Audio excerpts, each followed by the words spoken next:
Welcome back to Mr. Bet on You live show. Hope you guys are doing well. Happy Sunday, happy football day, happy birthday to my man Hannibal. Shout out to my dude. So today it's going to be a little juicy. It's going to be a little controversial, but I'm going to share with you. Oh Lord, I hate phones. Y'all know me. I hate technology. I'm not even gonna lie. I'm not even gonna cap. No cap, no cap. That's funny. Inside joke. All right, listen.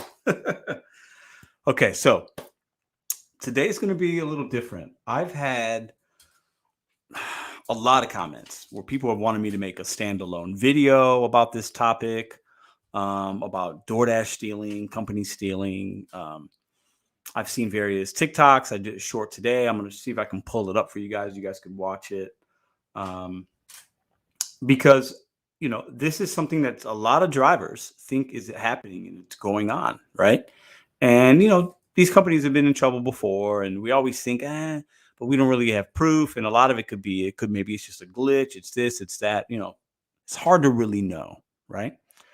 But the reason I wanted to talk about this topic today was because I saw a particular TikTok that was sent to me. I was like, oh, okay, that's crazy. We know how DoorDash charges all these fees, which I'm cool with it. Like, hey, you should charge a delivery fee, a service. I don't care. Like, it's part of the game, right? But what's interesting is we know the app glitches a lot. We know there's issues with it, right? We know that merchants can manipulate things on their end depending on how that order was facilitated originally. But is DoorDash cooking the books? It's an old term. Companies have been caught thousands of times cooking the books, making the numbers look this way, shaving a penny off here, lowering the base pay 25 cents here, manipulating those numbers for their benefit. And at the end of the day, who suffers? The consumer and the driver. That's what we're going to talk about today. The Streamyard link is open. It's pinned in the pinned comment if you come in. And any and all are welcome. The people, just so I'm clear, the people that I would like to have bring on the show, I want you to come on if you have an experience you'd like to share about you from a consumer or as a driver end. If you're thinking that they're doing some funny things with the money, right? Stealing some tips, possibly manipulating the fees, doing this, doing that. If you have an experience, come on the show and share that with us today. Maybe you've worked at a different company and you've had an experience of cooking the books. Maybe you're an accountant and this and that. I worked at a casino, as you guys know. I also worked at Applebee's. I worked at Applebee's when it was corporate, and then I worked when it was a franchise group and some local people bought it. Cooking the books, moving numbers around is an extremely common practice for some businesses. And some would say cooking the books, stealing, whatever. Stealing is a word I use for effect, right? So while it might not be outright stealing purposely, moving around and manipulating money, Uber does it all the time on the app. I've shown that. Like the way they do the fares and this and that. These companies, DoorDash specifically, has millions of orders that get completed a day. Even if they just took 5 cents off of every order and moved that money around, that is a lot of money. Do the math. It's a lot of money. It is a lot of money. All right, so that's the intro for today. Appreciate the 151 and 150 in the building. Hit the thumbs up. Let's give some shout outs. I see the Music City Gig Hustle. What up? I see Jeff. I see Man Bear Pig. Man Bear Pig. Bruno Jr. Cynthia. What up? What up? Chris. What up? What up? I saw Steven here earlier. I saw Gary was in here. Shout out to those guys. Rico Dash, LFG, Jody, Rodney, Bijou. Hello. I see the Driven Dad. What up, Tony? Tony, Joe Who. Some absolutely familiar faces. Appreciate you guys. Now, the StreamYard link is pinned. Anybody can come in and talk about this topic. A lot of people, like I said in the beginning, Pedro, DoorDash stealing tips. I have proof, and I've been sent things, and you never know sometimes what's real and what's not. I'm not going to assume everything that gets sent my way is real. I'm just not that guy. But like at the end of the day, maybe there's something there, and it's just a conversation. I'm not saying that it's fact. I'm not saying that I know that this is happening, but sometimes if it looks like a duck, talks like a duck, it's a duck, right? And I think there's some things there, right? So I'm going to see if I can actually, let me give 1 second to see if I can pull up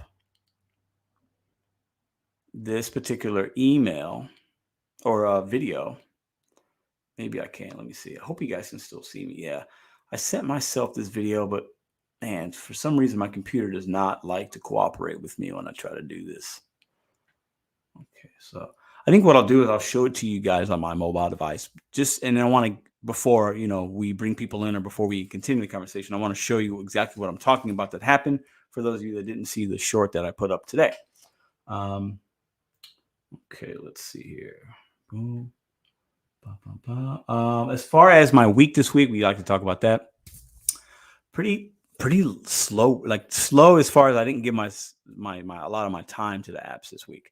I did work yesterday a little bit, and I never work Saturdays, but I worked with my girls are in Virginia. I was like, I'll turn the apps on. I think I made like $79 in a couple hours. It was great. Like if I worked the nights in my market and if I worked the weekends, I would kill it. But I just don't do that, right? But this week, I think my earnings are only $600. It didn't work that much. Had a lot of other things going on, but it was overall, I would say it was a positive week in the gig world. What about y'all? April, what up? All right, so let me go ahead and show you guys. I see a few people coming in. I'll definitely bring you guys on the show. I just want to show this clip. I think it's about 2.5 minutes or so. I'm going to show it on my device, so I can't bring it up on the screen. It's not set up that way. So, but I want to show you exactly why I wanted this to be the topic of the evening. Okay. So let me pull it up for you guys in 1 second. And if you're somebody that feels like you have had DoorDash do some funny things, or Uber or Instacart with your money, or if you're a customer and you ordered something and it didn't seem right, I want to hear from you guys tonight. That's the topic. So anybody that comes in, please stay on topic. Don't want to talk about anything else tonight. Organically, the conversations could flow. But if you want to come into the show and use the Streamyard link, that is the topic we're going to talk about tonight. Nothing else. Okay, so let me go ahead and pull up this for you guys. Okay, let's go there. 1 second. Oh, delivery service. Hold on. I hate using a phone. Isn't that ironic? I do YouTube channels. I film every day. I cannot stand. This is a fun fact for you guys. If I could get rid of these, and I could, but if I could live without these for just one day, that would probably make me very happy. I'm probably going to do that at some point very soon. I just don't like phones. It's crazy. I use a phone to make money. I use a phone to deliver food. I hate technology. I can't even tell you. I could make a whole live about how much I hate technology. And that's ironic. I know. Trust me. I get it. But I can't stand it. Just don't like anything about it. Okay. Anyways. Okay. Enough about that. Let me go ahead and pull up this video for you guys. If I could get it to, let's see here. Okay. Pause. Okay. So what you're going to see here is this lady here. I hope you got, listen, I hope you can see that. You probably can't. You're going to be able to hear it though. Okay. And really the words are all that matter. There's some numbers here. So I'll give you a little backstory. She is a delivery driver. It was 4 items from Chick-fil-A. Okay. A chicken sandwich, chicken nuggets, a lemonade, and a milkshake. $7.38, $8.19, $3.49, $5.45. The subtotal for DoorDash on those 4 items, if anybody has a calculator, you guys could add the numbers up. $7.38, $8.19, $3.49, $5.45. The subtotal DoorDash gave was $36.15. Okay. $36.15. That's, first off, that's not even the right subtotal for those items. Then you have a delivery fee of $3.99. It's cool. Service fee $5.42. All right. Tax $2.53. Everybody pays taxes, right? Priority fee. Now, for those of you that watch this channel, or if you're a consumer, you know that when you order on DoorDash and Uber Eats, you could actually select for priority delivery, so where you get your order first or whatever, and there's a few more dollars for that. So it's not a mandatory thing, it's an option. And that fee is $2.99. Dash or tip, $8. So this customer left a nice $8 tip. That's a fantastic tip. It's a great tip. It got to a total of $59.08. For all of those of you following along at home, $7.38, $8.19, $3.49, $5.45, $3.99, $5.42, $2.53, $2.99, $8. That doesn't equal $59.08. Let's watch this video. Here, coming to you with a very, very strong PSA regarding Doordash delivery service. I work for them part-time. I have for a couple years. And this last weekend, I actually, well, first of all, if you know anything about Doordash, you know that they do not pay us anything. They pay us $2.25 a ride. Doesn't matter how much items, where you're going. It's horrible. They pay their employees nothing. I'm going to pause there. What word did you guys hear she just said? She's a driver. I'm going to wait. I'm going to let you guys answer that. Did anybody catch that word that she just threw out? What up, Brandon? Driven for dinner. Scott, right here. Let me put that up. Employees. So she's calling herself an employee. She said they pay their employees. Are you an employee? Or are you not? I do think some drivers feel like employees. I think sometimes they treat us like employees. But why use that word? Other people might say they treat their independent contractors like crap. Employees. Oof. Some people might be offended by that. I don't know. Let's continue. Anyway, I had a delivery this weekend to Hobart Air Force Base, which is here in my hometown of Fort Walton Beach. And when I got there, the food was messed up from Chick-fil-A. It happens. So the kid was such a shown man. He was a service man. I offered to just drive back to Chick-fil-A and have his food corrected and bring it back to him on my dime. So I called Chick-fil-A to let them know I was coming. They realized their mistake. He sent me this text, screenshot of his actual order from Doordash, okay, so that I would have it to compare the food to when I got there, because he wasn't going to go back through the Doordash app. So delivered his food and went on my merry way. Well, during the week, I pulled this up for some reason. I'm on a Doordash subreddit, and I comment in there quite often about some of the crap that goes on with DoorDash and the deliveries. But I started adding up the math on this, because I thought, damn, that is a lot of money for 4 items. But as you can see, the fees are outrageous, all right? And fees, a priority fee, what the fuck is that even, really? A delivery fee and a service fee, aren't those the same thing? Those obviously don't go to us because we are the delivery. But anyway, having said that, I took the 4 items and I totaled them up, which really did shock the shit out of me, because it doesn't come to $36.15. I don't know who's doing their math over there, but that actually came to a total of $24.52.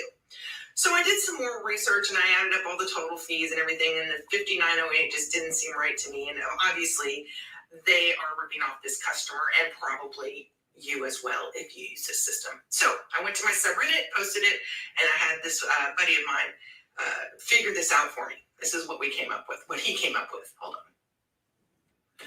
So this is what he did. He did the math, and then what we came to find out is that everything came to $47.44. That should have been the final total, but it was $59.38. And how did this happen? Well, DoorDash charged this young man tax twice, a $3.99 delivery fee twice, and a service fee for $5.42 twice, which totaled the $59.38. So, folks, I'm telling you, if you use this DoorDash delivery service, you need to count your money before you just make sure that the total's at. All right. Now, I want to add something for context here, but I also want to get your guys' opinion. I see the 3 people waiting. Ladies and gentlemen, you'll get it in a moment. The pinned comment in the live chat, the StreamYard is pinned, so anybody can come in. We're talking about companies finagling money. It happens. Let's not be naive. Now, she did say there was an issue. So that customer screenshotted their subtotal or their order. Like if I were to place an order, we all get it. Now, some people might think, hey, it's a glitch because they doubled not the price of the items, but they basically, to get to that amount of the subtotal that the sheet that the customer shared with the driver, they had to double the service fee, the delivery fee, the taxes. That's how they added that, basically $10 or whatever, $11. Could be a glitch, could not be. Hey, maybe, I don't know. The customer might have been actually reimbursed. DoorDash might have sent an email or said, we're going to credit you. We accidentally overcharged you. It's possible. Is it also possible? We know they inflate the prices on the menu items, which I think that's fine too. Is it also possible that sometimes they do this, they get away with it because some customers don't look at, they don't add that stuff up. I probably wouldn't sometimes, right? So is that their way of just trying to make more money for themselves? I don't know. All right.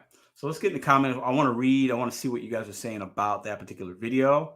I think some of you guys might have watched it earlier when I put the short out. Let's read these comments here. Let's see. All right. DoorDash should get hit with massive fees if this is true. Yeah. I mean, that's a problem. Think about it. That's an FTC issue right there. And I made a video saying I don't want FTC or government in my gig apps, and I still stand by that. I don't. But if DoorDash is ripping these consumers off, what makes you think they're not going to maybe do that to us? They've already been in trouble before, right? For manipulating the tips. Some merchants right now can manipulate tips, right? And all this affects us, guys. It affects us. And when it affects the driver or when it affects the consumer, that affects us as well because we are the company to the consumer. We're the ones that they see. Okay, they're not seeing the Papa John's. They're not seeing DoorDash. They're seeing us. So we are DoorDash to them. And when if the consumer feel like they're getting ripped off, taken advantage of, maybe that's why sometimes there's no tip or there's a bad rating or whatever, because those things can be a reflection on us in the consumer's eyes, right? All right, let's see. Some people don't pay attention. Hold on, let me see. Music City Gig Culture says, some people don't pay attention, but I sure look at all the costs. Yeah, sometimes I do too, Music City, but sometimes I don't. I went out to dinner on Friday with a couple of friends. I had some boneless wings. I had a BLT sandwich, and I had a Arnold Palmer. And I paid for my buddy's meal. He had, what did he have? He had fried pickles and a burger and a Pepsi. And you guys ready for the check? Yeah. Check comes. I don't even look at the check. I put my little debit card in, thanked her. She brought it back. Then I looked at it, and then I tipped her. But at that point, I didn't look at the itemized. Sometimes I do, sometimes I don't. So if there would have been some kind of $2 fee there that they snuck in, I would have had no idea. I'm not saying that happened, but that just goes to what some people might be seeing on here, right? Okay, so I'm going to bring some people in. Shout out to everybody. Hit the thumbs up if you're getting any kind of value for this. The topic that we're talking about tonight is DoorDash stealing from consumers and drivers. Do you think it happens? I'm looking for people's experiences, your opinions. Even if it's a conspiracy opinion, I'm good with all that. We're going to have an open conversation tonight about this. But let's stay on topic. So I see Jermaine in here. I see Declan. I see Pizza Man's back. Okay. I think that's the gentleman that was here last night. What's up? And I see Ron G. So I'm going to bring all you gentlemen in at the same time. Make sure you're ready. Make sure you don't have any background noise going on. Make sure you've got your sound on or sound off, all that good stuff, depending on your equipment. Okay. Make sure microphones are unmuted. So let's bring you guys in. What up? No cap. Yeah, Mr. Flex, no cap. Okay, somebody just dropped. All right. So let's bring Jermaine on. We got Declan. How do I say that? Declan? Declan. Oh, hold up. I'm telling y'all to be ready, and I'm already. Can you guys hear me? Okay, I'm good. Yeah. Declan.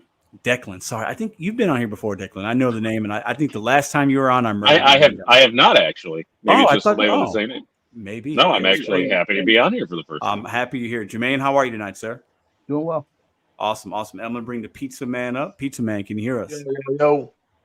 Hello. How are you, man? Good. All right. I'm going to start with Jermaine first. You got in here first. Jermaine, what do you think about the topic that we're talking about tonight? I actually do believe it. I don't know if you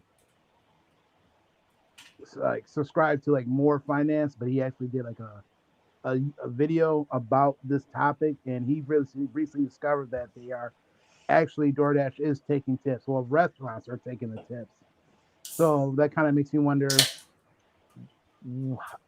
is DoorDash back to stealing tips again? Or restaurants again? Because he did it's on his channel, he did a survey for 8 minutes and 8-minute video, and he came to realization how much he asked the customers after the delivery how much they really tip, and it wasn't what he ended up getting. So there is validity to what you say. Interesting. Yeah, I definitely feel I've definitely seen it and heard it from the restaurant side. If an order is placed on Panera, they're the number one offender in my opinion. If a customer orders on the Panera website and then Panera uses the DoorDash to facilitate the delivery, Panera actually can can facilitate, like they can manipulate that tip. So let's say it's a big catering order, $50 tip. They could decide to give 25 to their staff and only give 25 to the driver. They could do that. DoorDash knows about it, and that's part of the agreement. But yeah, I mean, DoorDash doing weird things with the money from the customer and or our end, I definitely wouldn't be surprised. I think there's something there. Declan, what do you say? What are your thoughts on this? I think Panera for sure. Can you lower the mic a little? Oh, sorry. I'll just move my phone away. Panera for sure. I've seen it. Where I go in and like if it ever says like ordered, it says cannot see the items, was ordered through a third party app. Like that's a big flag. I don't go to Panera for other reasons, but anymore. But yeah, I think Panera for sure. I actually watched the same video that, I'm sorry I didn't catch your name, the other guy mentioned. Jermaine. Yeah, and so I tried it out on Pizza Hut because I heard that Pizza Hut does that. Now in my town, I'm in Rochester, New York. We only have one Pizza Hut left, and that one's actually pretty good. I've never had a problem with it. But Panera, I've been suspicious. There's just never a hidden tip where you definitely would expect there to be a hidden tip. But I don't know about the fee thing. I mean, I order DoorDash a lot too, but I have Dash Pass, so I'm not paying all those fees, so I don't get to see it. I had the Dash Pass as well, so I don't see. I save a little bit of money. I think it's like $9.99 a month. You wind up if you do a couple orders, like I do on every Sunday night, you save your money. Yeah, we order at least like once a week, and my wife orders at work and stuff. So yeah, it's more than worth it. But it has felt, I don't know how to. It's just felt kind of shady, like the last month and a half, maybe. Just like where things just aren't where you would always see the hidden tips. You'd always see like you could just tell it, and now you can't. A lot of 650s that are $6.50. Yeah. Before we get to the pizza man, I want to read this comment from Gigaholic Rex. He says the fines they get hit with from lawsuits are so small it doesn't deter them from stealing. So they, think about it. Let's say they skim some money in here, it's $1 million a day. They might get hit with a lawsuit, but they'll just pay it because they're still net positive because they manipulate the numbers, right? Some people think that, the pizza man. What do you think about what we got going on here tonight, my friend? What's your opinion? About like stealing tips, right? About DoorDash or Uber, but what DoorDash specifically? About them manipulating money, whether it's stealing tips from drivers or overcharging the consumer on the app and pocketing the money. I think that the stealing the tips will never really know the real answer to it. We've been trying to figure it out for 4 years. I know that there was accusations about 2 years ago. Still there are of them stealing. And what I think is the only way we're going to get down to the real answer is if we get on to DoorDash's support on email and ask them straight out. I know they're not going to give us the right answer, but if we keep hounding them and confronting them as a DoorDash community, millions and millions of people around the country, they're going to say, all right, something's up like they did 3 years ago. And they're going to bring everything back to normal because that's what they're doing. They know that the leash is a little looser right now. They patched the old version where people were downloading 2 different apps on 2 different phones. They patched the Para app. Now they know that they have their balls are. Well, I'm saying it wrong. I'm sorry. I'm not going to curse. No, I hear what you're saying. Yeah, they have the power now back in control, which they didn't in the past. Yeah. I definitely, in the beginning, you said it's hard for us to really know and prove it. I definitely agree with that. It's hard, right? I mean, it's hard to know exactly because at the end of the day, when I get like we're talking about Panera, right? I do a lot of business with Panera, and I go and if it's a big order, they got like that printed out receipt, and you can look at the subtotal, and if there's a tip on there, you can see it. And it's always matched up on my end. But most of our orders don't have those kind of receipts on them. So if a lady ordered from McDonald's and tipped me $8, but DoorDash, I mean, how do I know she tipped $8? Right? Like, there's no way of really knowing, you know. About Pizza Hut again, because people were talking about Pizza Hut stealing tips. I did notice for the first time last night, maybe the night before, the days bleed together. I went to Pizza Hut and they handed me 2 pizzas and they took the receipts off. They didn't even give me the receipts. So I said, how do I know whose is what? Yeah. And luckily they were 2 different sizes, so I could figure it out. But they're like, no, that's our policy now. We take the receipts. We don't give you the receipts anymore. Another small little tip to look for is the body language of the managers, if they're there, and the servers who are handing you the food. If they act shady towards you, handing you the food, I mean, this is all a theory in my head. But if they are quick with you and they give you a bag with no itemized receipt, with a subtotal, they could be fucking with you. You know, they could be shady under the table and taking some tips. We don't know. But if you got like a franchise like Applebee's, who they just work and make their hourly, they're just gonna give you your food no matter what. But these private restaurants, you got to look for. I notice that could be taking it. Yeah. Jermaine, what do you say to that? What do you say to what these gentlemen are talking about? I actually agree with them. I actually want to kind of touch the topic that you kind of brought up with that little TikTok video. The lady said that she was employee. Yeah, she did. Yeah, and I noticed that. Well, I actually, I'm kind of make a long story short. I'm kind of fighting DoorDash because unfortunately they did deactivate me, and I'm getting in a fight with DoorDash. But I'm kind of keeping, I want you want to keep on topic. But the situation that my situation is that I told DoorDash that I'm a 1099 employee. I don't have to take every order that you guys send to me. And she doesn't seem to realize that as a 1010 employee, you don't have to take all those orders they give to you. You don't have to put $2.50 for 14 miles and go and do that order. And unfortunately, I think what you have said traditionally and over and over and repeatedly and over and over and repeatedly on your channel, you have told drivers out there try to learn from you that you don't have to take these orders. And the thing is, what you said to you on your recent interview, I think video 2 days ago, things are starting to change with DoorDash, and I don't think a lot of drivers are going to like it. I'm not liking it myself when I'm going through with support, but things are changing with DoorDash in which they kind of don't view you as a 1099 employee. They view you as somebody that has to take that $2.50 order that goes 11 miles, and then you're just beating up your car, you're beating up for gas. They really want you to take that order, and I think that's just. When my email I sent to them, I said that's not right. You're violating the agreement that we signed with you, and so on. But they really, that lady and yourself, have taught me a lot, and I think she needs to really just watch your videos or go back and watch your videos. Understand that she doesn't have to take those orders. Yeah. And I hope it gets better for you. I'm going to read this comment from Jeanette. I'm going to bring the Matrix in a moment, so stand by.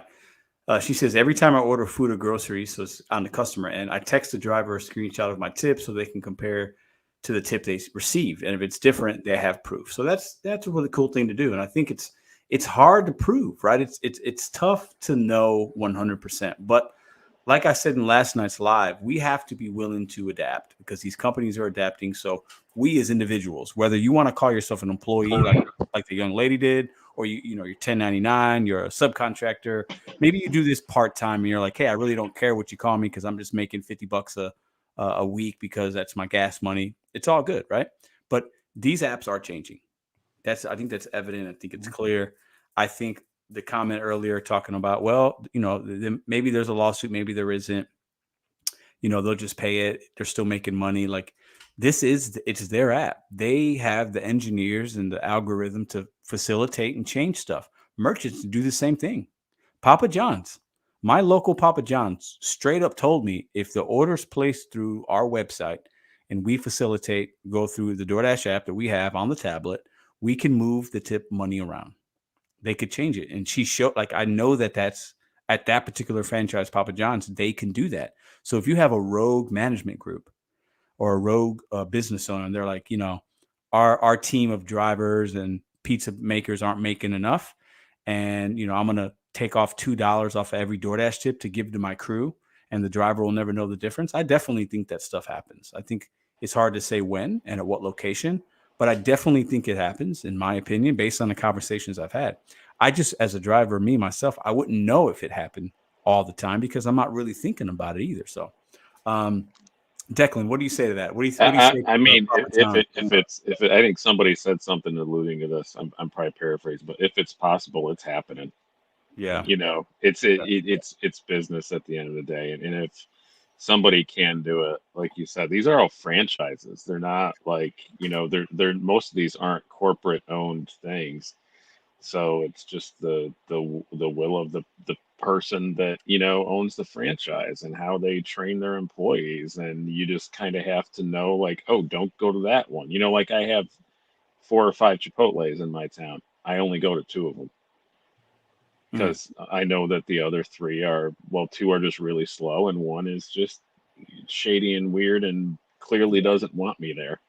Yeah. So I don't go there, and it's just it takes a long time to figure stuff out. And I think that's one thing that Pedro, you definitely instilled in me when I first started this. I did it for like a week, and I was like, I'm done with this. And then I started watching you and some other people, and I just thought you basically like give it a minute, give it a couple weeks, figure out your market, figure out what times to be out, figure out what places to go to, figure out where to go. And now I'm doing good. I'm still averaging $28 an hour, which ain't bad, but it's like it does seem I'm working a lot harder to get that than I used to. Yeah. The Matrix, welcome to the show, man. How are you doing? I'm doing good, Pedro. Good. What do you think about I think you got a little background. So okay, there we go. What do you think about the topic that we got going on tonight? You got any thoughts on it? I think you just hit on it. I think the shadiness is way more from the individual restaurants than it is with DoorDash. DoorDash has way too much to risk to be, in my opinion, messing with tips, taking tips. I think DoorDash's angle is that they can adjust the base pay by the minute. I mean, they can change base pay. I routinely let the clock run out on orders, and DoorDash sends it back to me, and lo and behold, it's $1 higher, and then it's 50 cents higher because they're increasing the base pay because, like we talked about the other night, their number one objective is to get the order out at any cost. I think what you just touched on is exactly it. Individual restaurants, and what my man said earlier, there's a couple restaurants that I go to where they rip the receipt off the bag. They're like, nope, we have to keep that. Whereas other restaurants are like, no, we keep the receipt on the businesses. Say again? Shady businesses, the shady managers, they're quick with you. They don't want you to know. They want you in and out. They don't want you to ask any questions. There's those kind of restaurants. Yeah, and I've noticed too what you touched on just before as well. There's some people that can order on the company website, and then some people that go to DoorDash. I can sniff out people that have ordered on the company website. Let's say, do you guys have a Mod Pizza in your area? I notice on the Mod Pizza, it'll say 1 item on the offer. And I click on it after I accept. It said items unknown or unknown number of items. They have just ordered from the website. Also, the total is wacky. It's like $7.96 or some weird ending number. And then it always says hand to the customer. It never says leave at the door. All those 3 indicators, I know that they've ordered off the website, not off at DoorDash. So there's some companies where you can go where the customer can order, directly from the website. So I think Pedro, it's a lot more shady restaurants than shady DoorDash, in my humble opinion. Yeah, no, I hear that. I would like to put this perspective on what you guys are saying about the restaurants taking the receipts. I've definitely seen that. And I was in the restaurant business, right? But I never had to work with a third-party delivery app because I got out of the business before. I was at the casino. We didn't use them there, and I got out of the business before the pandemic and all that jazz, right? But I will say this. Some of the restaurants might be wanting that receipt back just for their own books or to figure out how, depending on what kind of system what kind of microsystem they have. They want to figure out, okay, how many orders were on DoorDash today or this or that. some of them want to keep those receipts and those little chits for other reasons that might not be shady necessarily, especially some of the small ones. But I definitely think that some of them might not want you as a driver to know the information on the receipt. So there's definitely that side as well, because on the receipt, if it shows a $20 tip and then you only get $10, obviously they took 10. Or if it shows a $5 tip and you got nothing on it, then they took the whole thing, right?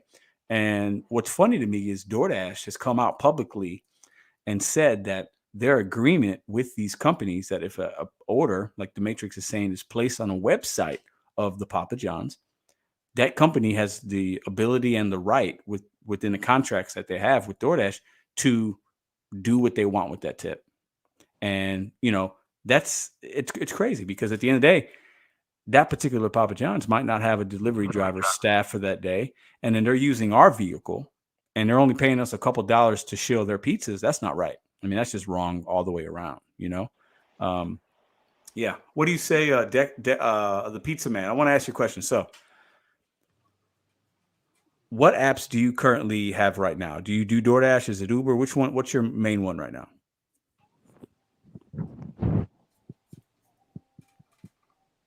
Pizza man, you still there? Yeah, I'm here. Okay. What's your main app right now that you do most of your business with for food delivery? Right now, well, recently, as the last 3 weeks, Spark. Okay.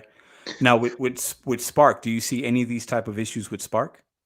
No, Spark has their own issues, but I've encountered a couple. Like I said, I've only been doing it for 3 weeks. The only thing I don't like about Spark, if it happens, it happened to me only 2 times so far. Mm-hmm. The tip baiting. Mm. So somebody could, put a $15 tip on there, and they have up to 24 to 48 hours to change it. In my market, I only seen it, like I said, a couple times, but what makes up for it is the incentives. The incentives bring back any lost tip that you ever had. Every day there's a new incentive, which I love about the Spark thing.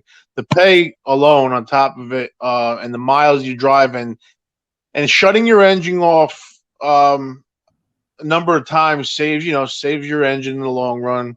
Mm-hmm. Waiting for the order, they don't take long to come curbside. You can either go curbside or shop for the order. I prefer curbside.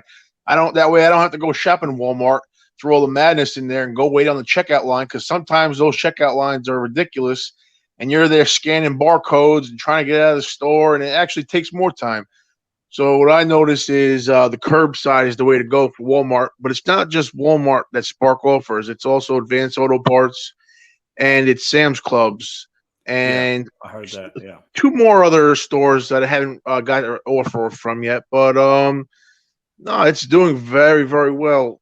Spark. I'm actually outperforming my DoorDash numbers as of last year, and I still do DoorDash during the day when I'm not getting any Walmart orders to supplement. So, say I'll go take 2 to 4 DoorDash orders a day. That'll pay for my gas for the day. I put it that way, or that's a good way of looking at it. Or cigarettes, or something like that, like something in the gas station. Yeah. And the rest of the money I'll bank. Yeah, it's a good point. I'm going to go around the room, and before I let some other people in, I'm going to start with Jermaine up top. I want to ask you guys each a question. So, Jermaine, I know you said you got deactivated on DoorDash. I don't know if you have any other apps, but let's say you're working tomorrow on the app, right? And you get to the door, it's a big order, and you thank the customer, and they're like, "Hey, you got a tip? I tipped you $20, right? I appreciate what you do, Jermaine." And you close the DoorDash app out, and it says there's a $10 tip, and the customer's right in front of you saying they tipped $20. What do you do at that point? Actually, that actually did happen to me. My customer, that it did happen to me with this customer, he actually gave me flat out just gave me $20. Mm-hmm. I just thanked him and put in my gas tank, unfortunately, but I thanked him because I didn't really think that that would ever happen to me. And actually, it's the same scenario that you said down your show, and I think about that you said that there are kind people like that, and that this guy was actually kind enough to say, they didn't give you the full tip, I'll give you the full tip out of my pocket. He gave me wow. So you got lucky a little bit because maybe most people might not also do that, but that's interesting. Declan, what would you do in this situation? Customer tells you they tipped you $20, they appreciate you as a driver, and you close the app out and it shows $10. What do you do? I think I would just try and in a friendly way say, thanks, I didn't get all of it, and just see what happened. I'm a bit probably too chatty sometimes with people when I'm dropping off, but I think that's probably just what I would say, and just move on to the next one.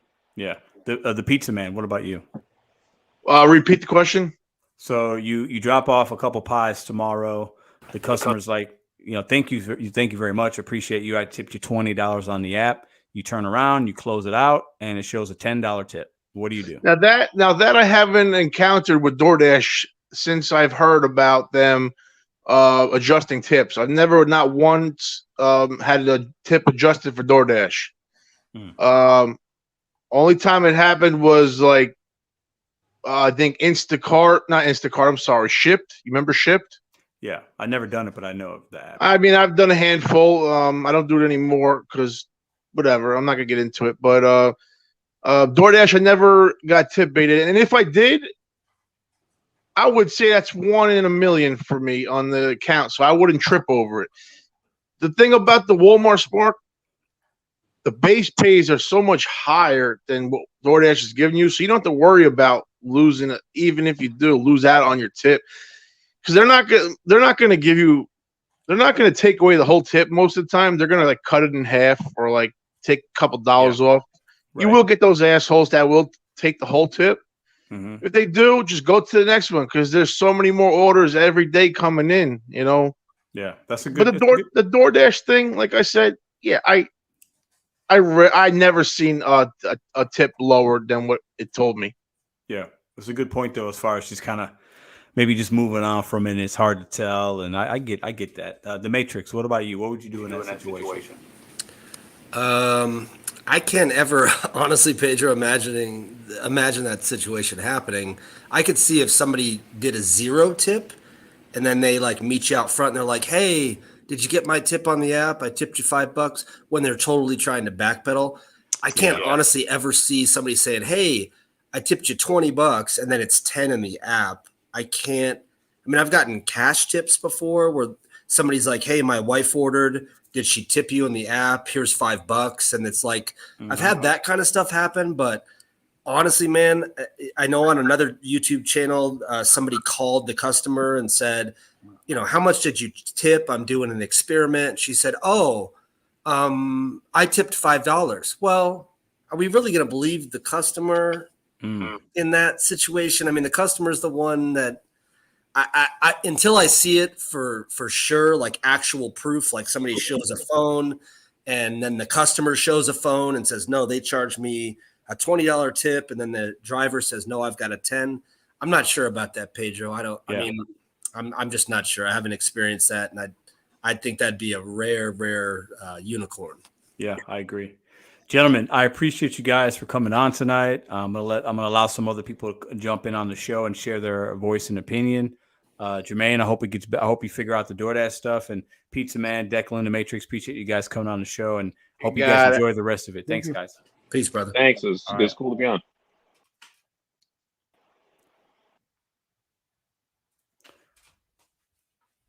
Okay, so some interesting things there. I think, some interesting comments coming in. Bobby, what's up? I see you south. Hold on, I gotta make sure. Southern Gig, I think is what it is. Anyways, I know you as Bobby, but hold on, let me double check. Hold on.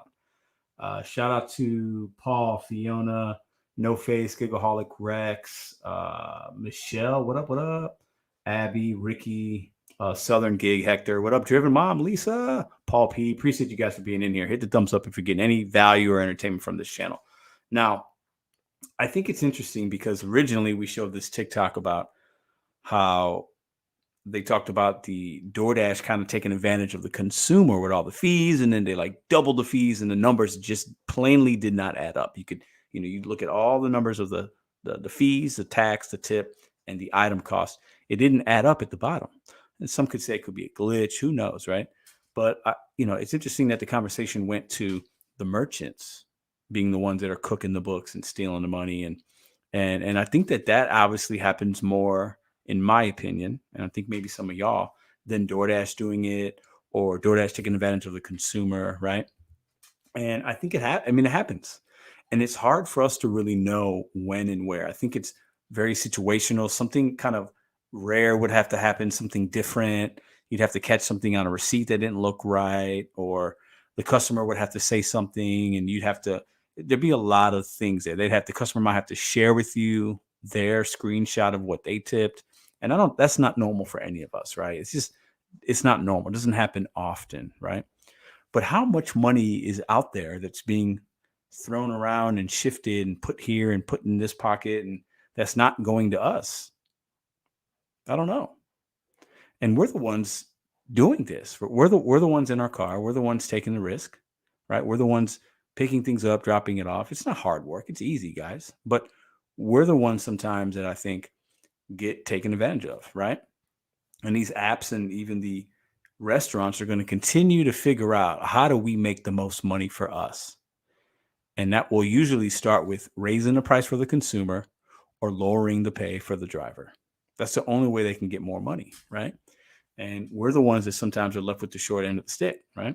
And all I can really say, is if you're still making money, right? Yeah, let's say somebody took $1 from this order from you. If you never knew it was there, and you took the offer at face value, it is what it is. You don't know, and you don't know. You took an order for $7 going 3 miles. You're happy. It took you 15 minutes. You're satisfied. So if it was actually $8, some would say, who cares, right? But the flip side of that is, well, if you compound that enough, hey, that could be $20 a week for you. That could be $80 a month you're missing out on, right? That could be $1,000 a year that you're not seeing, right? Contrella, hello. Thank you. Let's put this up. Thanks for the super chat. Appreciate that, guys. It is important on DoorDash to send a welcome text.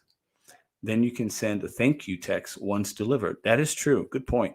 The customer has to have SMS or text active in app. Yeah, that's a good, there are times that I will communicate. If I think that something's off, I'll communicate with the customer in the app, and that way I can go back and communicate again if I need to. Plus there's a record of it. It's a really good point there. Appreciate that.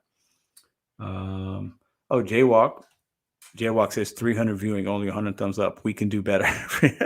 I appreciate everybody here. Appreciate all the thumbs up. Hit the thumbs up if you guys are getting value from this content. So we got Roger standby. I'm going to bring you in 1 second, Roger. I want to read some more comments. And I just think it's, we have to remember one thing, right? In any line of work, it could be a W-2. You might be in school or trying to get some kind of trade to make money. You're a delivery driver. You do rideshare. Maybe you have your own business, and it's a local business. You got to pay licensing and things like that to the city or state or whatever, right? To keep your business afloat, and permits and all this. All these things that we have to pay for, right? If you're not knowledgeable about like what you're paying for and where it's all going to and things like, if you don't ask questions every once in a while, right, you might be being taken advantage of. And I gave you my example. I went on detail and I didn't even look at the receipt. I should have, right? I should have looked at the receipt. That's money. Money's tight for everybody, right? Like I didn't though.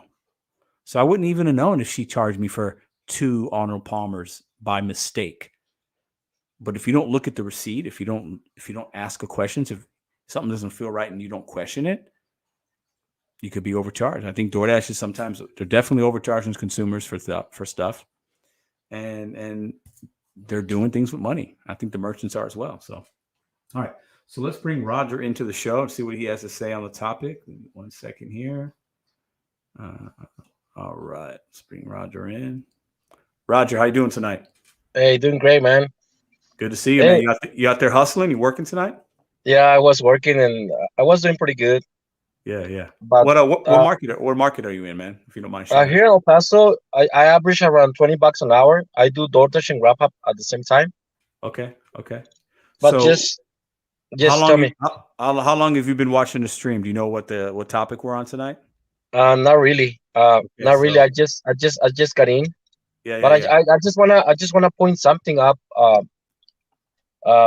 You know what's going on? I've been seeing this, like, sometimes I'm doing a grab up, and then I get a DoorDash for like $2, $3, and I'm going the same way, and I just take it just to see what's gonna happen, right?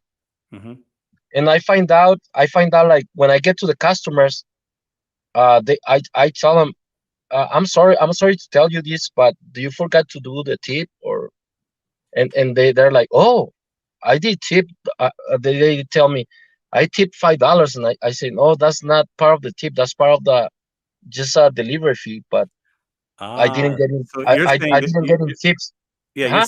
you're saying the customer looks at that delivery fee line and they're Yeah, assuming that that's all going to you as a driver. They're thinking that's yeah. your That's tip. what they think. No, That's I, what they're I making. Grubhub is DoorDash is making people think that their tip is already being paid.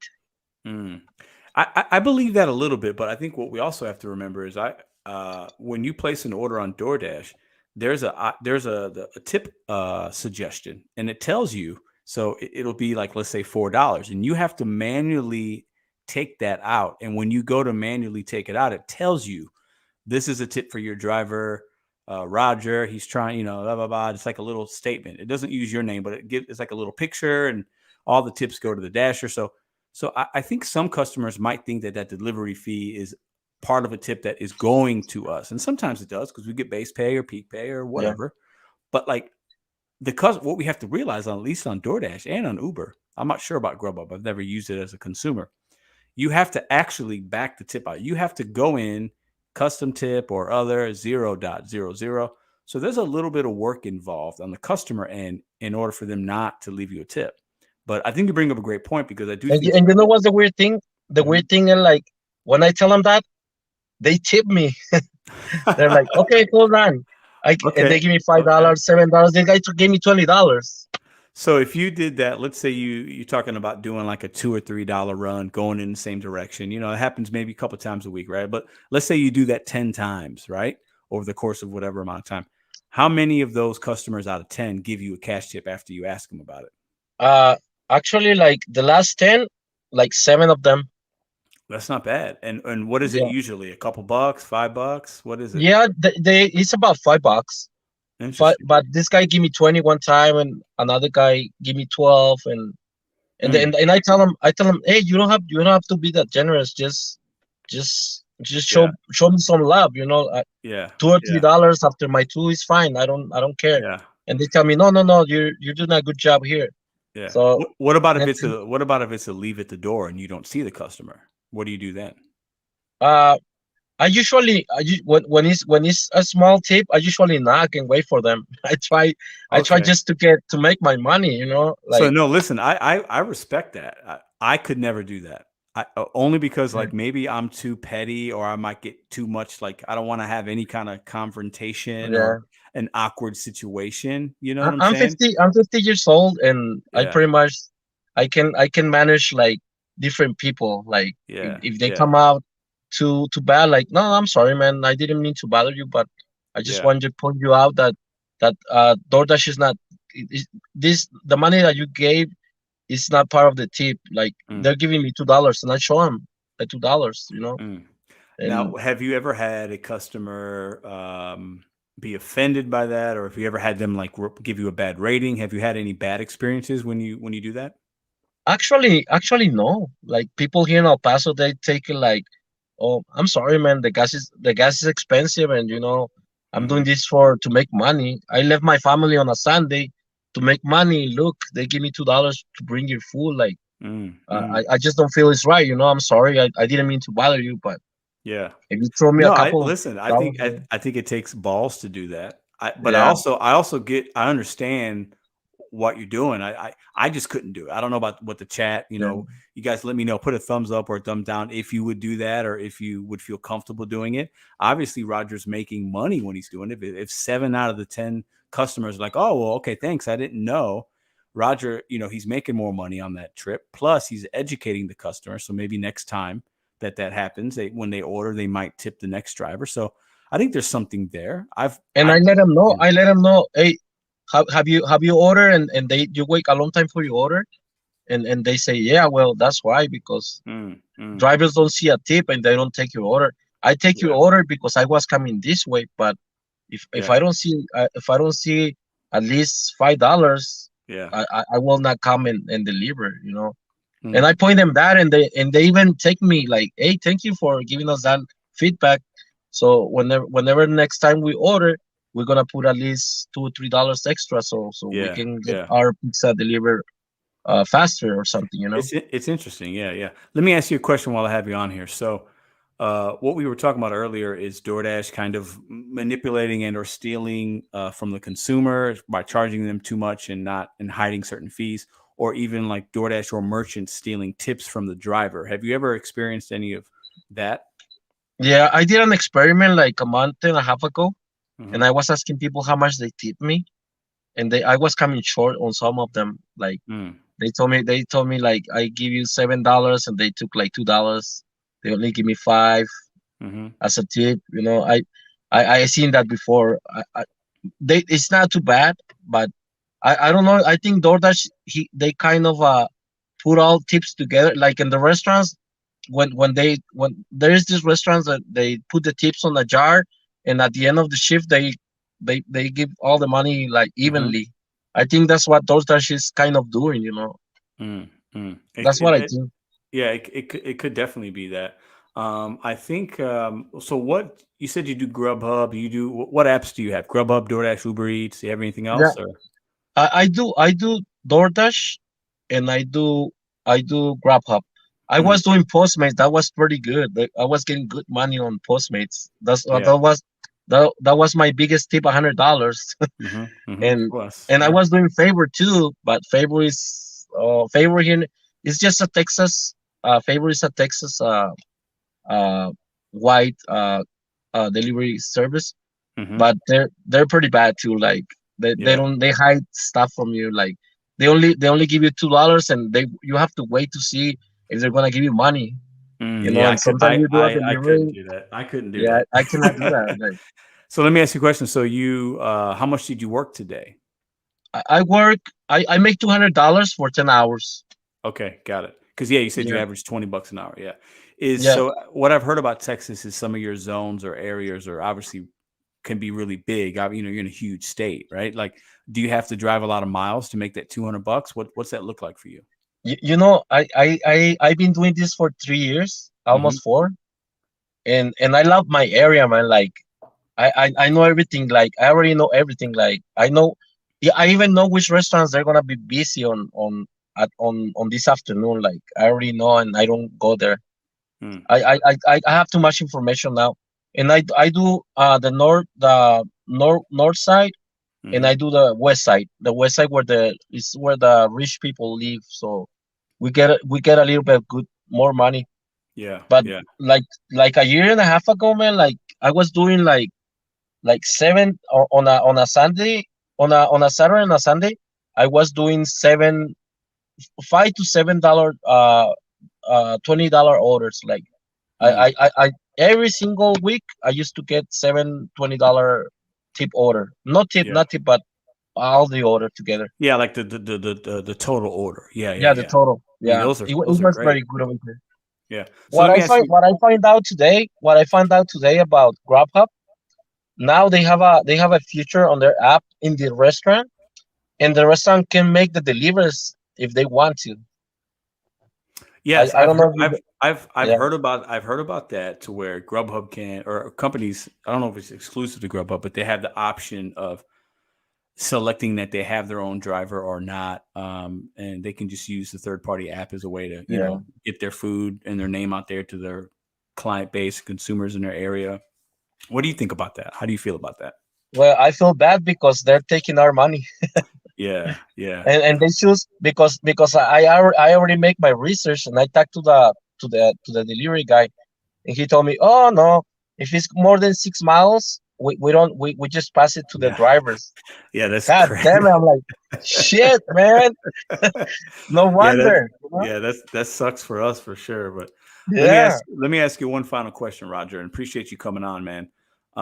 What how long do you see yourself staying in the gig economy doing food delivery? Have you thought about that? I think it's gonna be like one or 2 more years, and that's it. Because I Mm, think it's gonna get worse and worse, because Many people are getting in. Many people are getting in, and they get scared of losing their like the platform and start doing the $2-3 orders. So that those new kids that they're going in or the new people, they don't know they can let go the orders. If you don't like the orders, like my I only have like 14, 17. Like I never go up to 21 or 25. I always I don't get all the orders. I just get the ones that I think I'm gonna make money on.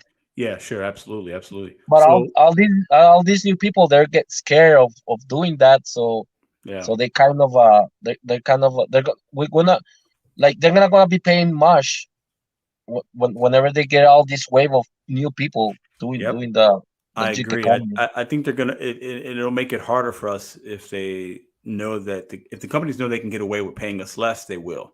Because if new people are coming in and they're taking, whatever, they don't know any better, whatever, right? It's going to make it harder for us. But let me ask you Yeah. this. Let me ask you this as well. If you can see yourself doing it for another year or two, have you thought about what you'll do after you do this kind of work? Like, do you have a plan? Actually, I have some investments with my son, and I'm planning in putting a restaurant here in Mexico. Okay, Yeah, so that's amazing, man. How old's your boy? How old's your son? He's got to be he's 28. he's 28. Yeah, he's a man. Okay, yeah, that's Yeah, awesome, man. That's awesome. yeah, I'm old, man. I'm 51, so You're not old. You're only old as you feel. If you feel old, you're old. If you don't feel old, you're not old. but I've been seeing your videos and everything, man, and I feel you're a very honest man, and I like people Appreciate who that. go straight up, like telling people what they feel, and Yeah.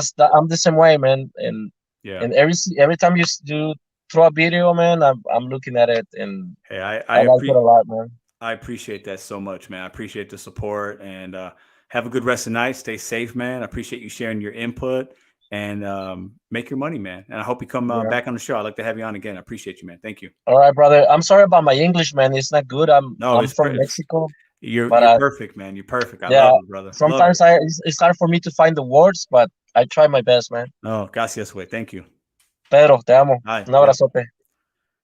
Love it, man. Oh, man. I don't know if y'all can top that. That's my man, Roger, right there. All right. So I see the Matrix. I'm going to bring you back in. I see HM. I think I know who HM is. We'll find out in a minute. Let me stay and check out the chat with you guys to see.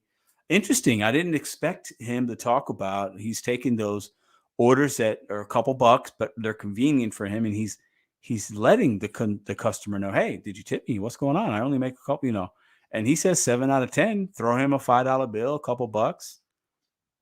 I couldn't do it, but listen, I'm very good with people. Okay. I would, but I don't want to confront a customer.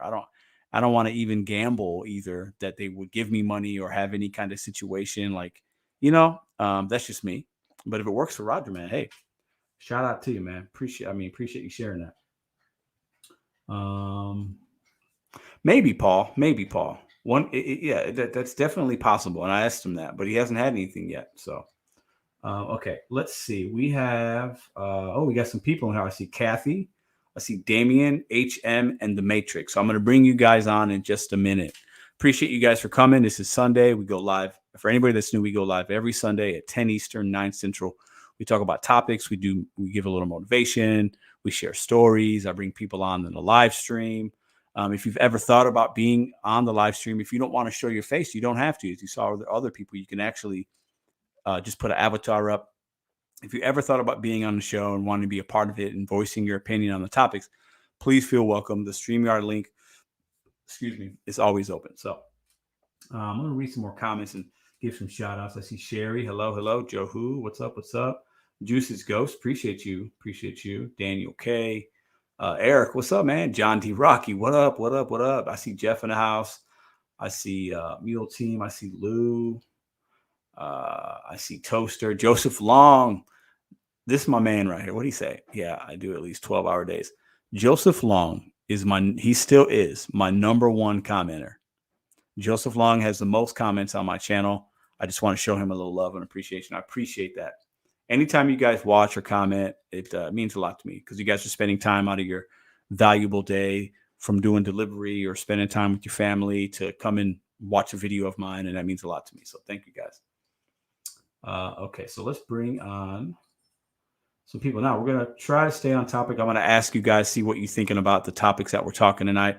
So this is what we got going on. DoorDash stealing, manipulating tips, merchants stealing and manipulating tips. Do you have any stories you'd like to share with us? What's your thoughts on that? I showed a TikTok earlier in the beginning of the show where they're overcharging the customer, doubling the fee, delivery fee, taxes, and the subtotals didn't match.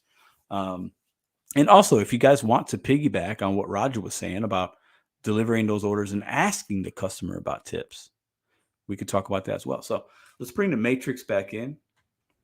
The Matrix, what's up, man? Oh, maybe hold on. He might not just left. No, I'm here. Hold on. Okay, you're good. Okay, I mute my mic, so it takes me like 2 seconds. No, you're good. Let me bring in HM. HM, can you hear us? Yeah, but you know who it is. It's Hector. It's Hector. What's up, man? No, I knew it was you, bro. I knew. I had to set it up real quick because the browser was acting shady. So I just put in 2 letters. All right, I got 2 more people I'm going to bring in. We got Damien. Damien, can you hear us? Yes. What's up, man? What's up, man? How you doing, brother? Push-ups. Good. And hold on, we got Kathy. I'm going to bring Kathy in. Hello, Kathy. How are you? Doing great. How you doing? Good to see you. I'm doing fantastic. So I'm going to start with Kathy, actually. Have you been listening to what we got going on? Do you know what topic? Oh yeah. I didn't catch the beginning, but I've been catching up. Okay, got it. So what do you think about what we're talking about tonight? I think in general, though, like I said, I'm doing mostly Spark now, but I still do Instacart. I used to do DoorDash, and I've been on a couple times before. But even like this week, I think with some retailers, I do remember when I was doing DoorDash, I had one restaurant that I went to, an Asian restaurant that was owned by American people, but we're not going there anyway. But every time when I used to go and pick up an order, on DoorDash, it would always show like what the customer was charged, the receipt. Mm-hmm. And then I'd have to run the card through because it was one of the ones that I had to actually pay with the DoorDash card. And I would always question, like, well, how come it's more? You're charging more than what actually DoorDash is saying that it's supposed to be. Mm-hmm. And they go, well, their prices are always wrong. They need to update their list. Now, I would go as far as actually telling the customer ahead of time and before I, drove there, and they would always take the receipt too. That was another thing. They always took the receipt. And I basically told the customers that I have no receipt for you, but I'm on my way, my ETA, etc. But, there is a question mark about what you're actually being charged and what DoorDash says you should have been charged. So that was one restaurant, that I definitely would say that could have been an issue when they were stealing. Because there would always be a difference of at least $5. Yeah, which is a lot. That's a lot. Yeah. And then there was one other place that I went to that was another family-owned business. And I heard from somebody else that was doing DoorDash that this restaurant, because the people would actually, it was kind of like a buffet place. And they would actually, because they would have the servers actually go and get the stuff off the buffet, they got tipped. We weren't tipped from DoorDash. So in my area, as I said, my market got too oversaturated with DoorDash. And then, I'm not driving 8, 15, 20 miles for $2.75. That's ridiculous. No, nobody should ever do that. And, as I said, I've been doing Spark and I've been doing good, but I've been tip baited this week. I got my incentives, but my incentives got eaten up by the people that tip baited. And it's usually the ones that, want an express delivery or as soon as possible because they'll know that somebody will grab it by putting a $10 or $15 tip on there. Yeah. And then all of a sudden it's completely X'd out. Now I've been back and forth because, a lot of us have been complaining to Spark, which is, through Walmart, that these are freaking customers that we've got. Most of us are all walking around with blacklist books now, people that we will not deliver to. We see that name. Forget it because they're either going to pull the tip or they're a no tip person. So that's, some of the things that I've noticed. I hear that. Damien, what do you think about what we're talking about tonight? What can you share with us? Well, I'm sure as you know, and a lot of people know, there's been lawsuits, towards a lot of these companies already. And I don't know like the logistics of it, because I don't know if you ever heard this before, but I used to live in Milwaukee, and people used to say like the casinos, like they have to legally pay out so much money in winnings, and Yes, that's but true. instead of doing that, they'll just pay the fines. You know what I'm saying? So I don't know if you know how they're getting away with this, but there has been lawsuits, and I actually had a situation I wanted to. I don't want to go off topic yet. I want you to go around the table, but I had a interesting situation happen where I thought it was straight up like lawsuit worthy. Is it about the money and or tips, or is it something different? Somewhat. It's about them not paying me for an order. So go ahead and share that with us. Okay, so this was on Grubhub, and this was real interesting. So I've been doing Grubhub, and it's not as busy as DoorDash though, but I've never gotten a low offer. And I do like and respect them. But I went to this pizza place called Blaze Pizza once, and all of a sudden I'm inside of there, and I click arrived, and it says you are not close enough to the area, and it was like some sort of glitch in the GPS. So I was like, that's weird. And then I call support, and basically there was nothing they could do, and then so they ended up booting me off of the order. So then a few days later, I get a $16 offer for like 10 miles. So I was like, oh, you know what? I'm going to take it. So I drive to the pizza place, and the same thing happened. So I call support. I'm like, hey, I want to do this order. So the support lady gave me the customer's address. So I typed the address in my GPS, and you know, they end up, you know, like kicking me off the order because so much time went by. So I drive, you know, like the 10 miles, like 2 towns over. And I call support again on the way there because I had a weird feeling. And she's like, oh, well, you have to email Grubhub support payment or whatever. And long story short is I go there, deliver the food, take a picture, talk to the customer, and they never paid me for it. In the email, they said because I was like offline that they wouldn't pay me. Sounds like that definitely sounds like some kind of glitch. But like if they know you did the work and you could provide a receipt, a picture, a communication text with the consumer or whatever, they should pay it. Like it's ridiculous for them not to pay you. But it sounds like it could have been a glitch. You think it probably was a glitch? Well, at first, because I've never had this issue with any platform. So I think obviously when I click arrived and it said you are not close enough, you know, drive closer, that's a glitch. But when it comes to them not paying me, that's a separate issue. And I feel like, so they obviously, I'm assuming they just pocketed the whole money, you know, the whole payment, or, you know, I can't say for sure. And I'm not like a big like ambulance chaser. Oh, I'm going to. Oh, I think we lost you, Damien. The flames. Oh, there you go. Sorry, I was getting a call, but you know, sparks turn into flames, and you see all these big lawsuits sometimes that happen over like the littlest thing. And I was thinking about like contacting legal about, you know, it might be worth it. Yeah, it's tough. You know, some would say, well, how much was it? You know, is it worth the fight? But others would say, well, if nobody fights, nothing will change, right? So it's all personal on how you want to handle it. But that's crazy. I mean, I've definitely also shared.